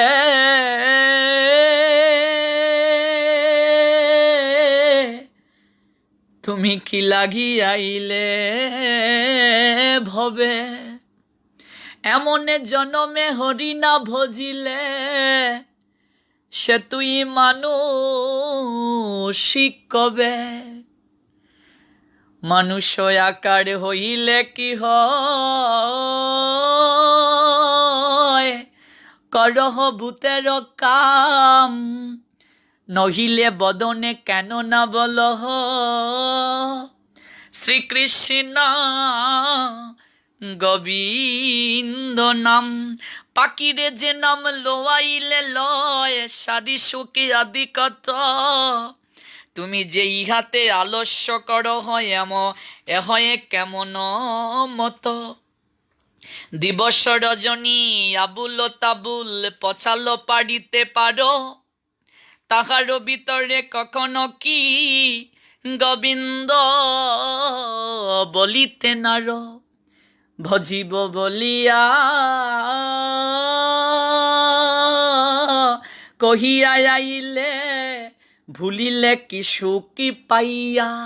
একবার ভেবে দেখুন ভক্তবৃন্দ, আমরা ভগবানকে কথা দিয়ে এসেছিলাম মাতৃজঠরে, প্রভু গো তোমাকে ছাড়া আর কাউকে ভজনা করব না, একবার অন্ধকার প্রকুষ্ঠ থেকে উদ্ধার করে আলোর জগতের সন্ধান দাও, তোমাকে ছাড়া আর কাউকে ভজনা করব না। আজ মায়ার জগতে এসে মায়ার কবলে পতিত হয়ে আমরা ভুলে গিয়েছি সেই প্রতিশ্রুতির কথা। দিবস রজনী আবুল তাবুল আমরা পচাল করিতে পারি, এক জায়গায় বসলে গৃহের কথা আমরা বলি, আন কথা বলি, এক জায়গায় বসলে আমরা বাড়ির কথা বলি, কত কথা বলি, রাজনৈতিক আলাপন করি, হ্যাঁ, একে অপরের সমালোচনা করতে ব্যস্ত থাকি, অথচ কৃষ্ণ কথা শ্রবণ করতে আমাদের রুচি জাগে না। কৃষ্ণ কথা শ্রবণ করানোর পরিবেশ, সেই পরিবেশের দিকে আমাদের মন ধাবিত হয় না। এখন বর্তমানে 1/3 লোকেরাই আমরা এই ভার্চুয়াল জগতে আমরা অনলাইন ব্যবহার করি। এই অনলাইনে আমরা কত খারাপ খারাপ দৃশ্য দেখি, মুভি দেখি, হিন্দি গান দেখি, অথচ এই অনলাইনটার মাধ্যমেও আমরা সাধুসঙ্গ করতে পারি। অনলাইনে কতজন আছি যে আমরা ভাগবত পাঠ শ্রবণ করি, কৃষ্ণ কথা কীর্তন শ্রবণ করি, এই অনলাইনের মাধ্যমে আমরা সাধুসঙ্গ করতে পারি।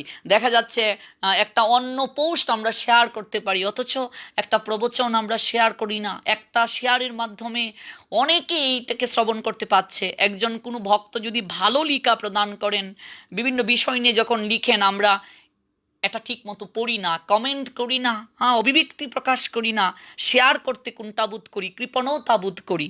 একজন ভক্ত কত কষ্ট করে লিখেন, অথচ আমরা মনোযোগ সহকারে সেটা পড়ি না, একটা লাইক দিয়ে চলে যাই, কিংবা না পড়ি একটা কমেন্ট দিয়ে আমরা চলে যাই। এই ভাবনা থেকে আমাদের বের হয়ে আসতে হবে, কারণ অনলাইনটাকে বাদ দিয়ে চলা এখন সম্ভব নয়। তো অনলাইনটার মাধ্যমে যেন আমরা কৃষ্ণ কথা শ্রবণ করতে পারি, সাধু সঙ্গ করতে পারি। ভক্ত বৈষ্ণব যারা, তাদেরকে যদি আমরা ফ্রেন্ড লিস্টে রাখি, তাহলে আমরা প্রতিদিন আমরা নিত্য আমরা তাদের মাধ্যমে বিভিন্ন টপিকস নিয়ে আলোচনা শ্রবণ করতে পারবো, লিখা পড়তে পারবো। তাছাড়া প্রতিদিন ফেসবুকে ঢুকেই আমরা বৈষ্ণব দর্শন করতে পারবো। বৈষ্ণব দর্শন করলেই কৃপা হয়। শাস্ত্র বলছেন, যাহাকে দর্শন করিলে সর্ব পাপ দূরে যায়। বৈষ্ণবকে দর্শন করার সঙ্গে সঙ্গে আমাদের সমস্ত পাপ দূরে যায়। কোটি গঙ্গা স্নানের সমফল হয়। এমনকি চৈতন্য মহাপ্রভু বলছেন, তোমা দেখিলে মাতের কোটি পিতৃগণ অনায়াসে সর্ববন্ধ পায় বিমোচন, অতএব তীর্থ নহে তোমার সমান, তীর্থের পরম তুমি মঙ্গল প্রধান।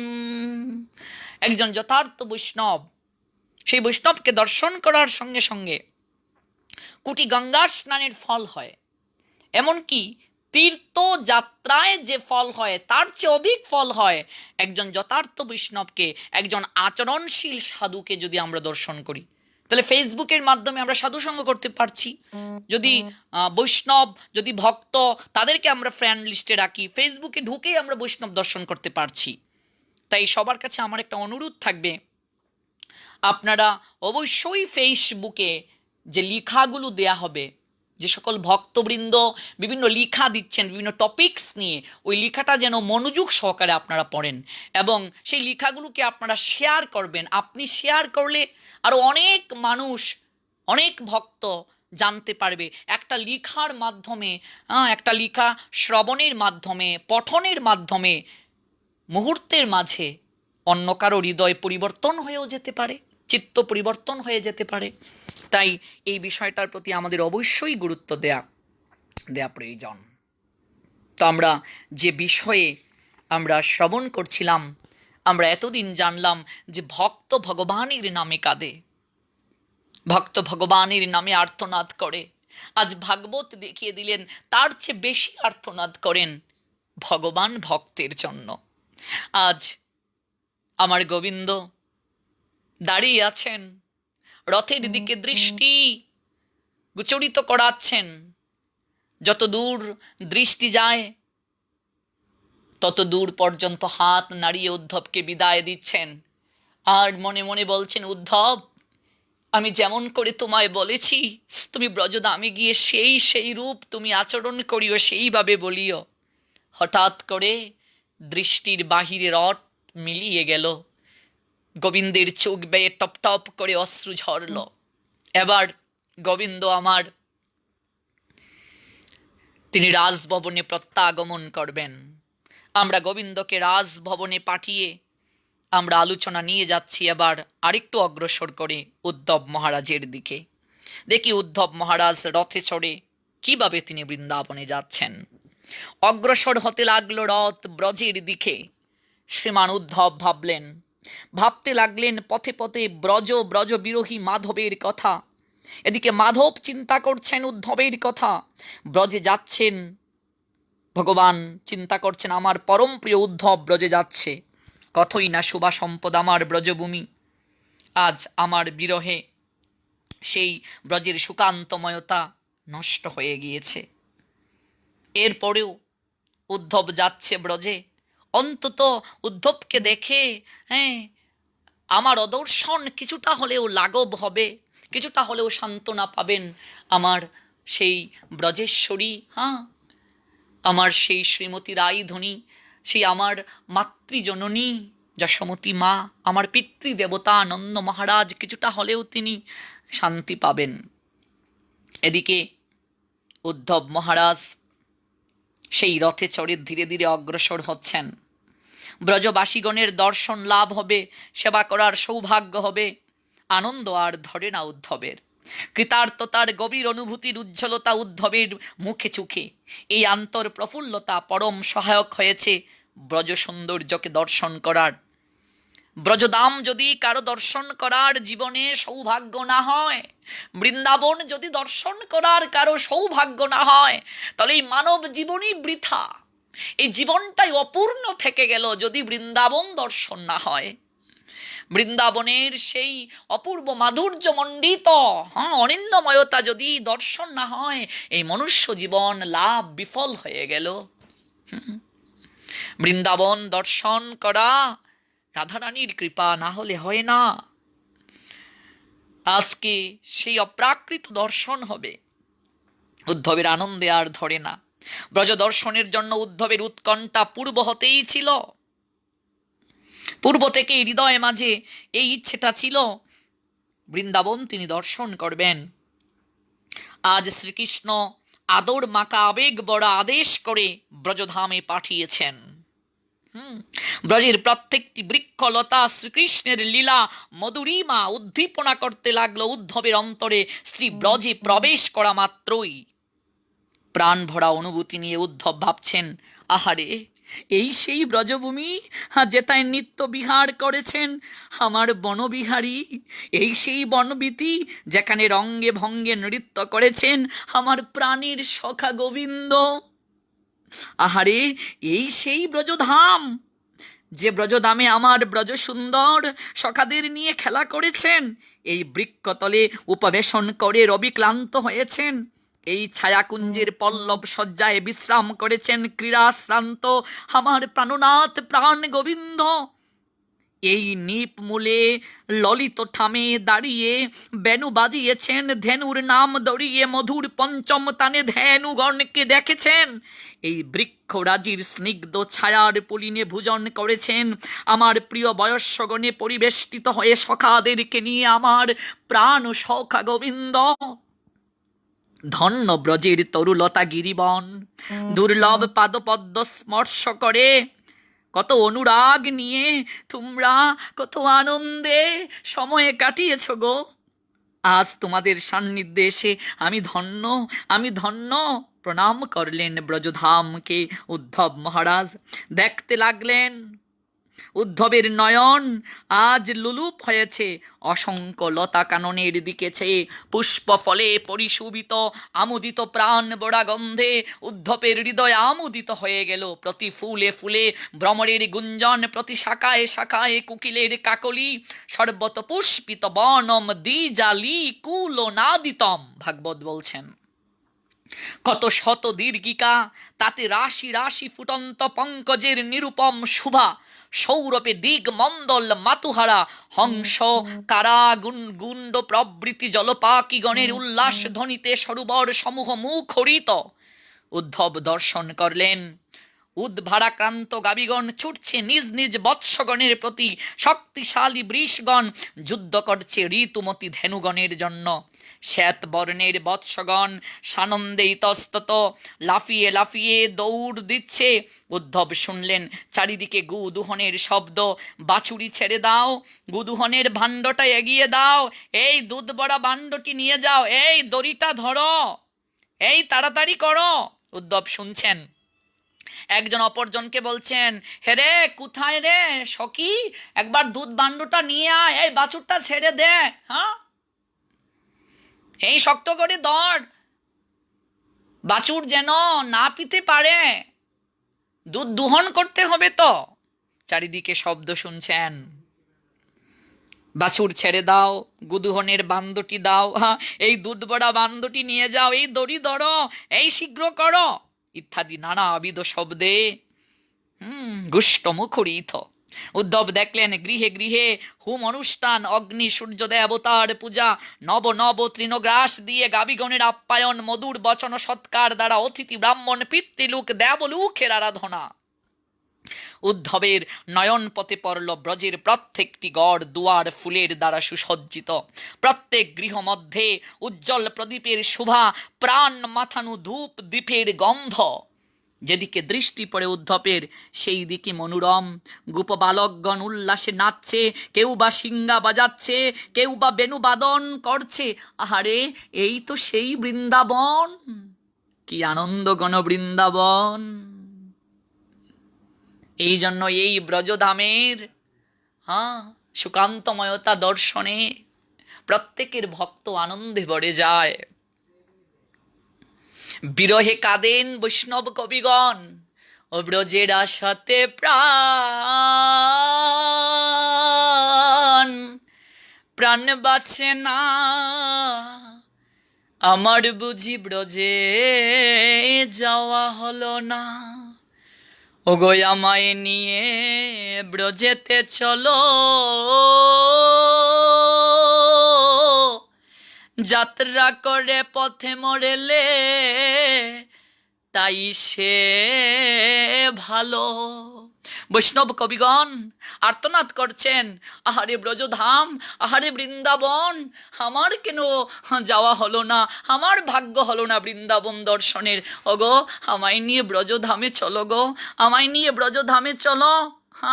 যাত্রা করে যদি আমি পথে মৃত্যুবরণ করি, তাতেও আমার সৌভাগ্য হবে। আমার সঙ্গের সঙ্গী গেল গো,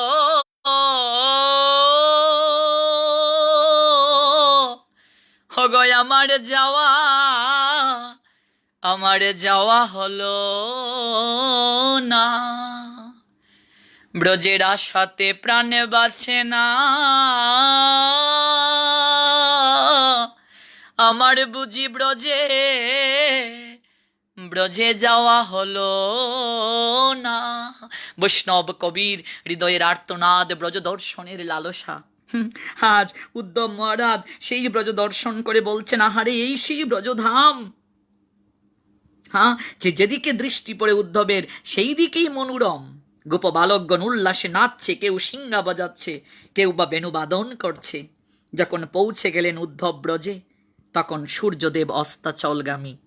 তখন জুতে জুতে দেনুগণ ব্রজে প্রবেশ করছেন। বন খেলা শেষ করে তাদের খুরের সঞ্চালনে ব্রজের পথের ধুলি শূন্যে উঠছে, অর্থাৎ গোবৎসগণকে নিয়ে, গাবিগণকে নিয়ে। সেই বালকগণ, ব্রজের বালকগণ গোচারণ শেষ করে সেই গাবিগণকে নিয়ে, গোবৎসগণকে নিয়ে তারা ঘরে ফিরছে। গুদুলি লগনে রাখাল গরু নিয়ে মাঠ থেকে আলোয় ফিরে আসে, নির্হারা পাখিরা নিজ নিজ নীড়ে ফিরে আসে। ঠিক সেই সময়ে, সেই সেজুতি জ্বালার সময়ে, সেই গুধুলি লগনে উদ্ধব পৌঁছলেন ব্রজধামে। আর ঠিক সেই সময় গোবৎসগণকে নিয়ে, গাবিগণকে নিয়ে ব্রজের বালকগণ বন খেলা শেষ করে, ব্রজের ক্রীড়া শেষ করে তারা গৃহে ফিরছে। আর সেই গোবৎসগণের, গাবিগণের খুরের সঞ্চালনে, ওরা যে হেঁটে যাচ্ছে, খুরের সঞ্চালনে ধুলি উড়ছে, ব্রজের ধুলি উড়ছে, ধুলি শূন্যে উড়ছে। আর সেই ধুলি পটলে উদ্ধব মহাশয়ের রথখানি সমাচ্ছন্ন হয়ে গেল। আহারে ব্রজের ধুলি, ওই ধুলি প্রাপ্তির জন্য দেবতারাও পর্যন্ত প্রার্থনা করে, ধন্য উদ্ধব তুমি, ধন্য তুমি, তোমার মহাভাগ্য, আজ তুমি ব্রজের ধুলিতে অভিষিক্ত হতে পারলে, আজ তুমি বৃন্দাবনের ধুলিতে অভিষিক্ত হতে পারলে, ধন্য তুমি। যে ধুলিতে অভিষিক্ত হওয়ার জন্য প্রেম ভক্তি মহারাজ নরোত্তম দাস ঠাকুর আপন মনে গাইলেন, বিপিনে বিনোদ খেলা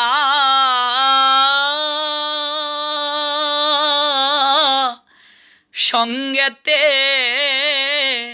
রাখালে রে মেলা। ওগো বিপিনে বিনোদ খেলা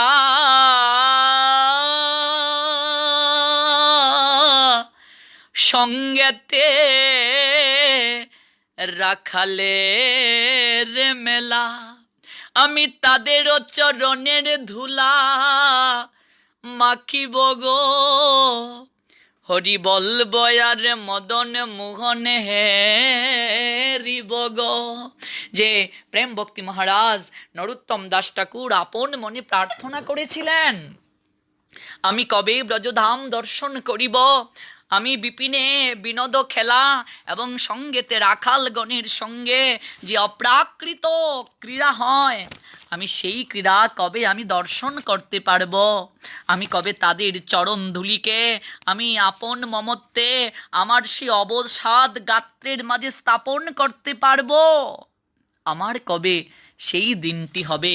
প্রার্থনা করেছিলেন প্রেম ভক্তি মহারাজ নরোত্তম দাস ঠাকুর। আপন মনে গেয়েছিলেন সেই বেদনায় আসক্ত হৃদয় দ্বারা অপ্রাকৃত সেই ভজন কীর্তন, হরি বলব আর মদন মোহন হেরিব গো। হরি বলব আর মদন মোহন হেরিব গো। আপন মনে গেয়েছিলেন প্রেম ভক্তি মহারাজ নরোত্তম দাস ঠাকুর, কবে আমি মদন মোহনকে দর্শন করতে পারবো। হরি বলব আর মদন মোহন হেরিব গো, আমি এই রূপেতে ব্রজের পথে চলিব গো। কি চমৎকার ভাবে প্রেম ভক্তি মহারাজ গেয়েছিলেন। আজ উদ্ধব ধন্য, সেই ব্রজের ধুলিতে অভিষিক্ত হতে পারলেন, যে ধুলির জন্য দেবতারা পর্যন্ত প্রার্থনা করে ভগবানের কাছে। আজ সেই ব্রজের ধুলি আজ উদ্ধব মহারাজের গাত্রে অভিষিক্ত হলো।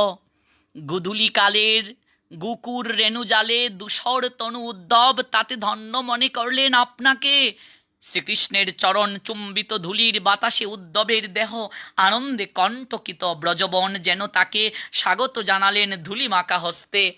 আজ ব্রজের ধুলি মাখা হস্ত যেন উদ্ধবকে স্বাগতম জানাচ্ছে, স্বাগতম উদ্ধব, এই ব্রজধামে, এই ব্রজপল্লীতে তোমার আগমন, এই আগমনে তোমাকে স্বাগত জানাই। তোমাকে অনুরাগের করস্পর্শে তোমাকে জড়িয়ে ধরতে চাই। ধূলিকণা দ্বারা যেন উদ্ধবকে স্বাগত জানালেন, ব্রজবন যেন তাকে স্বাগত জানালেন। ধূলিমাখা হস্তে ব্রহ্মাদি বাঞ্ছিত রজকণিকা শিরে নিয়ে উদ্ধবের যেন সকল অন্তরায় অযোগ্যতার বাধা বিপত্তি চিরতরে দূর হয়ে গেল। একটু ব্রজের ধুলাকে অঙ্গে লেপন করলেন সন্ধ্যার অন্ধকারে।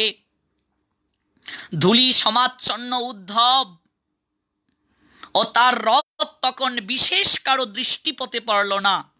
পূর্বে অন্য 10 জনের সঙ্গে দেখা হলে উদ্ধবের হয়তো বিলম্ব হতে পারত নন্দ মহারাজের সঙ্গে সাক্ষাৎ করতে, তাই লীলা শক্তির ইচ্ছাতেই এত সব ঘটল না। গুধূলি লগ্নে সেই রথ গিয়ে পৌঁছল। সেই রথ কোথায় গিয়ে পৌঁছল? সেই রথ গিয়ে পৌঁছল ব্রজরাজ নন্দ মহারাজের দ্বারে। উদ্ধবের রথ গিয়ে পৌঁছল। তখনও ধূলির বাতাসে ধূলি উড়ছে। অবতরণ করল সেই রথ নন্দ মহারাজের শ্রী আঙ্গিনাতে। একটি মর্মর বেদিকার উপর কয়েক পদ অগ্রসর হলেন। ওই বেদিকা ছিল ব্রজরাজের অন্তপুর সম্মুখবর্তী পুষ্প উদ্যানের মধ্যস্থলে। ক্রমে গোপন গৃহে প্রবেশ করায় ধূলি মলিনতা শূন্য হয়ে উঠল গগন মণ্ডল। অন্ধকার গাঢ় নহে গতাগতি পথে গোপগণের দৃষ্টিতে পড়লেন উদ্ধব। তারা আনলেন ব্রজরাজের গুছরে অপরিচিতের আগমন সংবাদ। মিলিত হলেন উদ্ধবের সঙ্গে স্বয়ং নন্দরাজ বহিঃপ্রদেশে আগমন করে। নন্দ মহারাজকে দর্শন করে উদ্ধব কি করলেন? উদ্ধব দণ্ডবত প্রণাম নিবেদন করে নন্দ মহারাজের চরণের ধূলিকে তিনি মস্তকে স্থাপন করলেন। তখন নন্দ মহারাজ আসন দিলেন উদ্ধবকে বসতে, প্রকোষ্ঠে নিয়ে গিয়ে বসালেন। সৌজন্যে অভিভূত উদ্ধব বসলেন উদ্বেলিত হৃদয়ে। কেউ যদি কারো গৃহে আসে, গৃহকর্তার কর্তব্য হচ্ছে সেই অতিথির যেন অবমূল্যায়ন না হয়, সেই অতিথি সেবা যেন ঠিকভাবে হয়। অতিথি উদ্ধব ক্ষুধায় অবসাদ প্রাপ্ত না হন, এই ভাবনা প্রথমেই জাগল নন্দ মহারাজের মনে। কারণ উদ্ধবকে কি দিয়ে সেবা করবেন? যেদিন থেকে গোবিন্দ আমার, ব্রজবিহারী শ্রীকৃষ্ণ আমার অক্রূরের রথে চড়ে ব্রজবন ছেড়েছিলেন, সেই দিন থেকে আহার নিদ্রা দেহধর্ম ব্রজবাসীর কিচ্ছুটি নেই। পাকের ঘরগুলো সাক্ষ্য দেয় তাদের চরম দুর্দশা। রান্নাঘরের ভাণ্ড বাসন মাজা হয় নাই, গৃহগুলি লেপন করা হয় নাই, আঙ্গিনায় ঝাড়ু দেয়া হয় নাই, উনুনগুলিতে মাকড়সার জাল বুনেছে। অমার্জিত অলিপ্ত ধূলি কঙ্কর সমাচ্ছন্ন পাকশালাগুলো কৃষ্ণ বিরহের এক নিদারুণ প্রতিচ্ছবি। আজ রান্নাঘরের বাসন কুসনগুলোও যেন বিরহে কাঁদছে, কৃষ্ণ বিরহে। আজ উনুনগুলো যেন অজুর ধারায় কাঁদছে, উনুনগুলিও যেন কৃষ্ণ বিরহে ব্যাকুল। উনুনগুলিও যেন বলছে, আহা কৃষ্ণ তুমি কোথায় গেলে? তুমি যাওয়ার কারণে এই উনুনে আর জাল ধরানো হয় নাই। উনুনগুলিও যেন আজ ক্রন্দনরত অবস্থায় মাকড়সার জাল বুনেছে উনুনগুলিতে। অমার্জিত অলিপ্ত ধূলি কঙ্কর সমাচ্ছন্ন পাকশালাগুলো যেন কৃষ্ণ বিরহের এক নিদারুণ প্রতিচ্ছবি। তখন উদ্ধব মহারাজ নন্দ মহারাজের নৈকট্যে বসেছেন। উদ্ধব মহারাজকে নন্দ মহারাজ দর্শন করে বলছেন, উদ্ধব এসেছ এতটা পথ অতিক্রম করে, আগে কিছুটা ভোজন করো, বিশ্রাম গ্রহণ করো, তারপর তোমার সঙ্গে আলাপন হবে। কি করবেন? নন্দ মহারাজ ঘরে তো কিছু নেই, তাই একজন লোককে পাঠালেন তিনি পাশের একটা বিপ্র গৃহে। তিনি বললেন, কিছু পরমান্ন রন্ধন করে নিয়ে আসো উদ্ধবের জন্য। তাই সেই লোকটি বিপ্র গৃহে গিয়ে দুগ্ধের মাঝে অন্ন দিয়ে মিষ্টিবিহীন পরমান্ন তৈরি করলেন। কেবল দুধের মাঝে তণ্ডুল কিংবা চাল সিদ্ধ হলো, এই অবস্থায় এনে উদ্ধবকে দিলেন।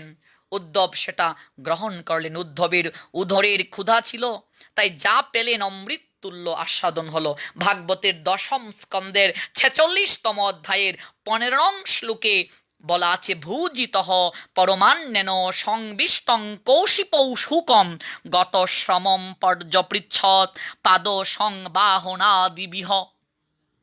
সেটাই তিনি অমৃত তুল্য গ্রহণ করলেন। কারণ ক্ষুধা যদি থাকে তখন যাই দেওয়া হয় সেই গ্রহণটাই অমৃত তুল্য মনে হয়। আপনার পেটে যদি ক্ষুধা থাকে, আপনাকে যে খাবারই দেয়া হবে সেই খাবারটাই আপনার নিকটে অমৃত তুল্য মনে হবে। যেহেতু উদ্ধব মহারাজের পেটে ক্ষুধা ছিল, তাই আজ মিষ্টিবিহীন হ্যাঁ, সেই পরমান্ন যখন দেয়া হলো, সেটাই তিনি আপন মমত্বে গ্রহণ করলেন, সেটাই তিনি আপন মমত্বে গ্রহণ করলেন, মিষ্টিবিহীন সেই পরমান্ন। পরমান্ন গ্রহণের পর নন্দ মহারাজ উদ্ধবকে বললেন, উদ্ধব তুমি কিছুটা সময় বিশ্রাম গ্রহণ করো। একজন ভৃত্যকে পাঠালেন উদ্ধবের পাদ সংবাহন করার জন্য। একজন ভৃত্য উদ্ধবের পাদ সংবাহন করছেন আর উদ্ধব বিশ্রাম নিচ্ছেন। ভক্তবৃন্দ, আমরা উদ্ধবকে আজ এই জায়গাতেই বিশ্রাম দিলাম। আমরা আগামীকাল শ্রবণ করব বিশ্রাম অন্তে, বিশ্রামের পর নন্দ মহারাজের সঙ্গে উদ্ধবের কি কতুকপকথন হয়েছিল। নন্দ মহারাজের সঙ্গে উদ্ধবের আলাপন আমরা আগামীকাল শ্রবণ করব। আজকের এই অপরা একাদশী তিথিতে আমরা অপ্রাকৃত কৃষ্ণ কথা আমরা আলাপনে প্রবৃত্ত হলাম। যারা এই অনলাইনে অপ্রাকৃত কৃষ্ণ কথা আলাপন শ্রবণে যুক্ত হয়েছেন, আমি তাদের সবাইকে কৃতজ্ঞতা জ্ঞাপন করছি। আমাদের প্রত্যেকের যেন সেই দিনটা হয় ব্রজধাম দর্শনের দিন। আমরাও যেন বলতে পারি সেই প্রেম ভক্তি মহারাজ নরোত্তম দাস ঠাকুরের মতো, হরিবল বোয়ার মদন মোহন হ্যারিব গো, এই রূপেতে ব্রজের পথে চলিব গো, যাব গো ব্রজেন্দ্রপুর, হব গুপির পায়ের নুপুর, নুপুর হয়ে রুনু জুনু বাজিব গো, রাধা কৃষ্ণের রূপ মাধুরে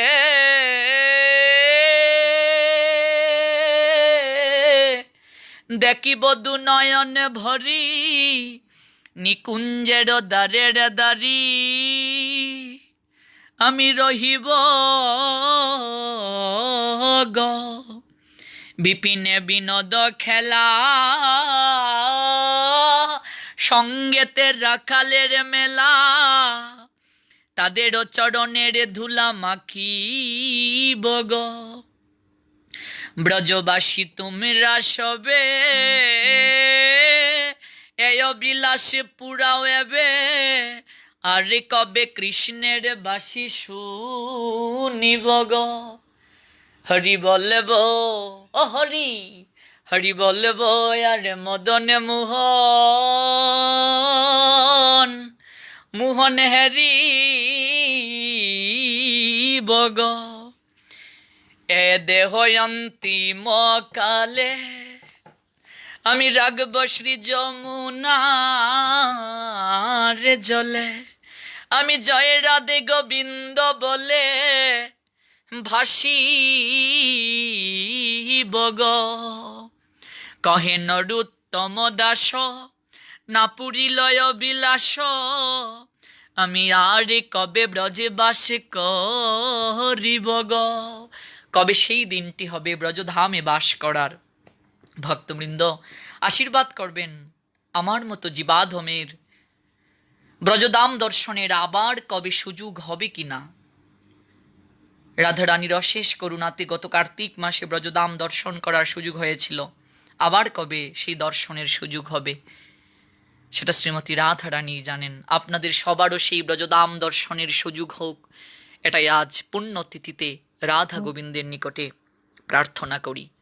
আপনারা সবাই এই অডিও লাইভটিকে শেয়ার করুন। আমি আবারও অনুরোধ করছি, আপনাদের একটা শেয়ারই পারে আর অন্যান্য ভক্তদেরকে এই অপ্রাকৃত কৃষ্ণ কথা আলাপন শ্রবণ করাতে সহযোগিতা করতে।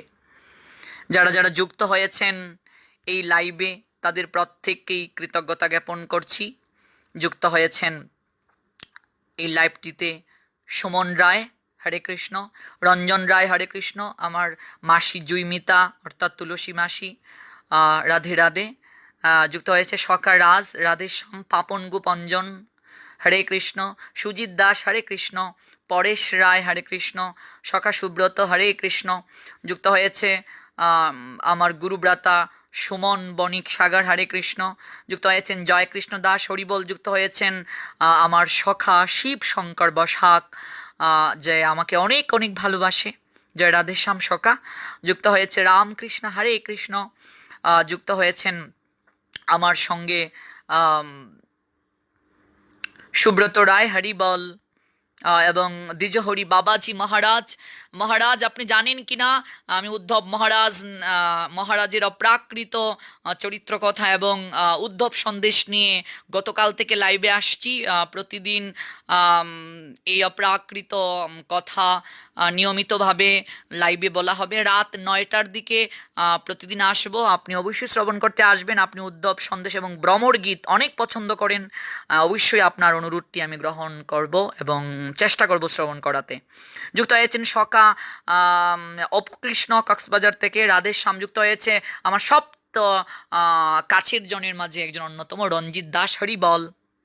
যুক্ত হয়েছেন সবুজ সরকার, রাধে রাধে রাধেশ্যাম। সঞ্জয় শর্মা, হরে কৃষ্ণ। যুক্ত হয়েছেন বুদ্ধদেব, হরিবল। এবং যুক্ত হয়েছে সুজিত দাস, হরিবল। যুক্ত হয়েছে সখী পপি তালুকদার, শিপ্রা, হরিবল।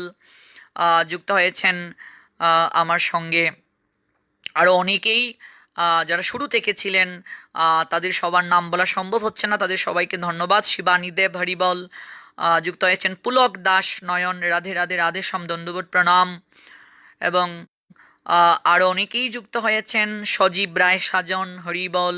যুক্ত হয়েছেন আমার দাদা কৃষ্ণ মুদক, লালমনিরহাট জেলা থেকে, হরিবল।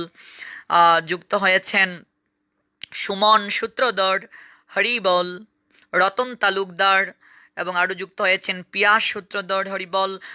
যুক্ত হয়েছে ব্রাহ্মণবাড়িয়া থেকে আমার সখী সঞ্চিতা মল্লিক, আকি শুরু থেকেই ছিল, জয় হোক তোমার। যুক্ত হয়েছেন সৌরভ বর্মন, হরে কৃষ্ণ। এবং নির্মল কুমার দাস, রাধে রাধে রাধেশ্যাম। সুরঞ্জন দেবনাথ, রাধেশ্যাম। যুক্ত হয়েছেন সত্য ভৌমিক, আরও অনেকেই যুক্ত হয়েছেন, সীতা ভৌমিক যুক্ত হয়েছেন, রতন তালুকদার যুক্ত হয়েছেন, রাধেশ্যাম। আরও যারা যারা পূর্ব থেকে যুক্ত ছিলেন তাদের সবাইকে দণ্ডবোধ প্রণাম নিবেদন করছি। এই অপর একাদশী তিথি মন বলছে আপনাদের সবার অনেক ভালোভাবে গিয়েছে।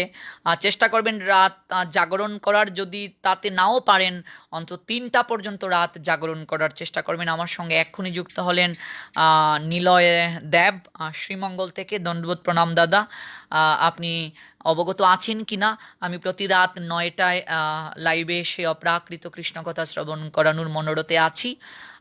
যারা যারা জানেন না, একে অপরকে মেসেজের মাধ্যমে জানিয়ে দেবেন রাত 9টায় যেন অপ্রাকৃত কৃষ্ণকথা শ্রবণ মননে তারা আসেন।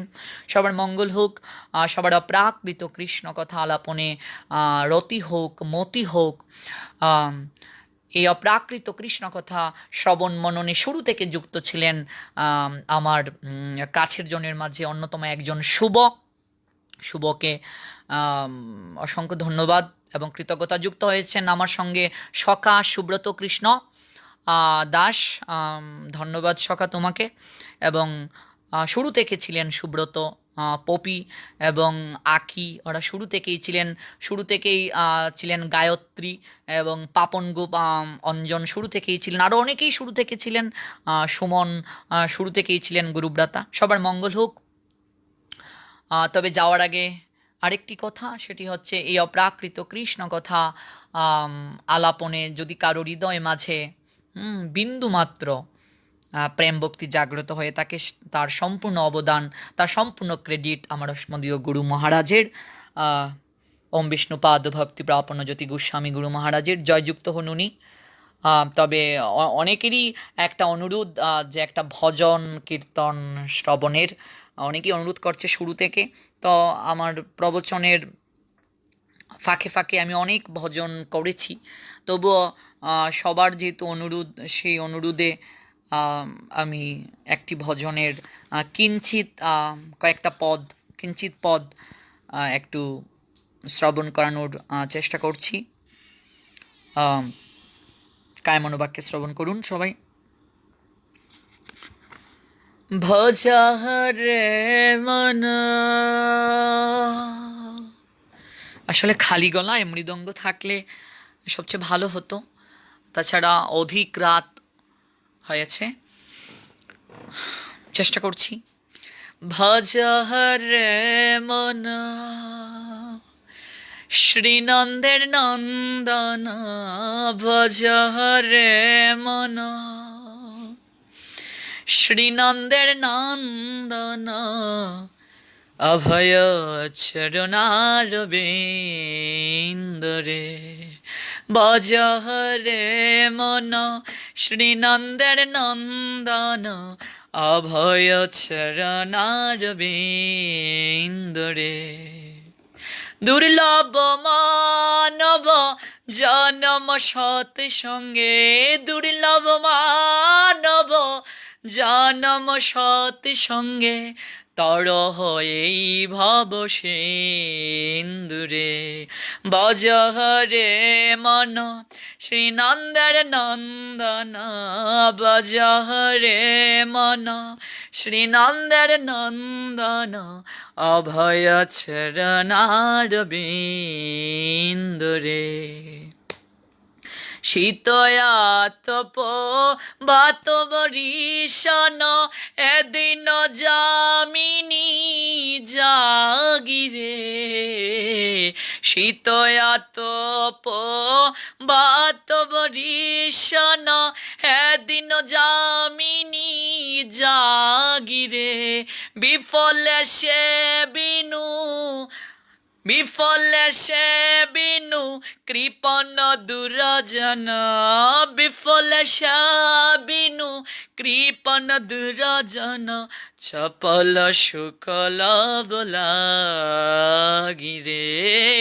বজহরে মন শ্রীনন্দের নন্দন বজহরে মন শ্রীনন্দের নন্দন অভয় চরণার বিন্দরে অভয় চরণার বিন্দরে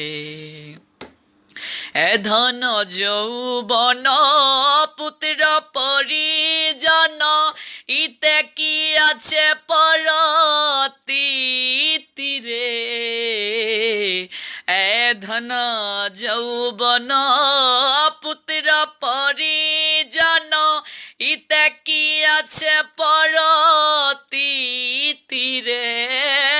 কমল দল জল জীবন টলমল কমল দল জল জীবন টলমল বজহরি পাদে মাথিরে বজহরে মন শ্রীনন্দের নন্দন অভয় চরণার বিন্দরে শ্রবণ কীর্তন শরণ বন্দন পাদ সেবন দাসরে শ্রবণ কীর্তন শরণ বন্দন পাদ সেবন দাসরে পূজন সখী জন আত্মনিবেদন পূজন সখী জন আত্মনিবেদন গোবিন্দ দাসয় বিলাসরে বজহরে মন বজহরে মন বজহরে মন ভজহরে মন শ্রীনন্দের নন্দন বজহরে মন শ্রীনন্দের নন্দন ভজহরে মন অভয় চরণার বিন্দরে। সবাইকে অসংখ্য কৃতজ্ঞতা জ্ঞাপন করছি যারা ভজনের অনুরোধ করেছিলেন। আবারও সবাইকে স্মরণ করে দিতে যাচ্ছি, আগামীকাল রাত 9 ঘটিকায় আমরা শ্রবণ করব উদ্ধব মহারাজের সঙ্গে নন্দ মহারাজের কথোপকথন। নির্ধারিত সময়ে ঠিক রাত 9টায় আপনারা সবাই লাইভে আসবেন এবং সবাইকে জানিয়ে দেবেন এই কৃষ্ণ কথা আলাপনে যুক্ত হওয়ার জন্য। সবার মঙ্গল হোক। সবার আপন আপন গুরু মহারাজের চরণে দণ্ডবোধ প্রণাম নিবেদন করছি এবং আমার আরাধ্য গুরু মহারাজ ভক্তি প্রপন্ন জ্যোতি গোস্বামী গুরু মহারাজ প্রভুপাদ ভক্তি সিদ্ধান্ত সরস্বতী ঠাকুরের প্রশিষ্য, ওনার শ্রীচরণে দণ্ডবোধ প্রণাম নিবেদন করছি নময়ম বিষ্ণুপাদায় রাধা পৃষ্ঠায় ভূতলে শ্রীমতে ভক্তি প্রপন্ন জ্যোতিষামি নীতি নামিনে নম আচার্য পাদায় দৈন্যভূষণ মুকুটমনে গুরু করুণামূর্তয়ে ক্ষমাদর্য শিরোমণি। জয়যুক্ত হন গুরু মহারাজ। সবার চরণে দণ্ডবোধ প্রণাম। বাঞ্ছা কল্পতরুভ্যাশ্চ কৃপা সিন্ধু বয়াবচ পতিতানাং পাবনেভ্যো বৈষ্ণবেভ্যো নমো নমঃ। হরে কৃষ্ণ কৃষ্ণ কৃষ্ণ হরে হরে হরে রাম রাম রাম হরে হরে। বন্ধুরা, আমার সঙ্গে আপনারাও গান।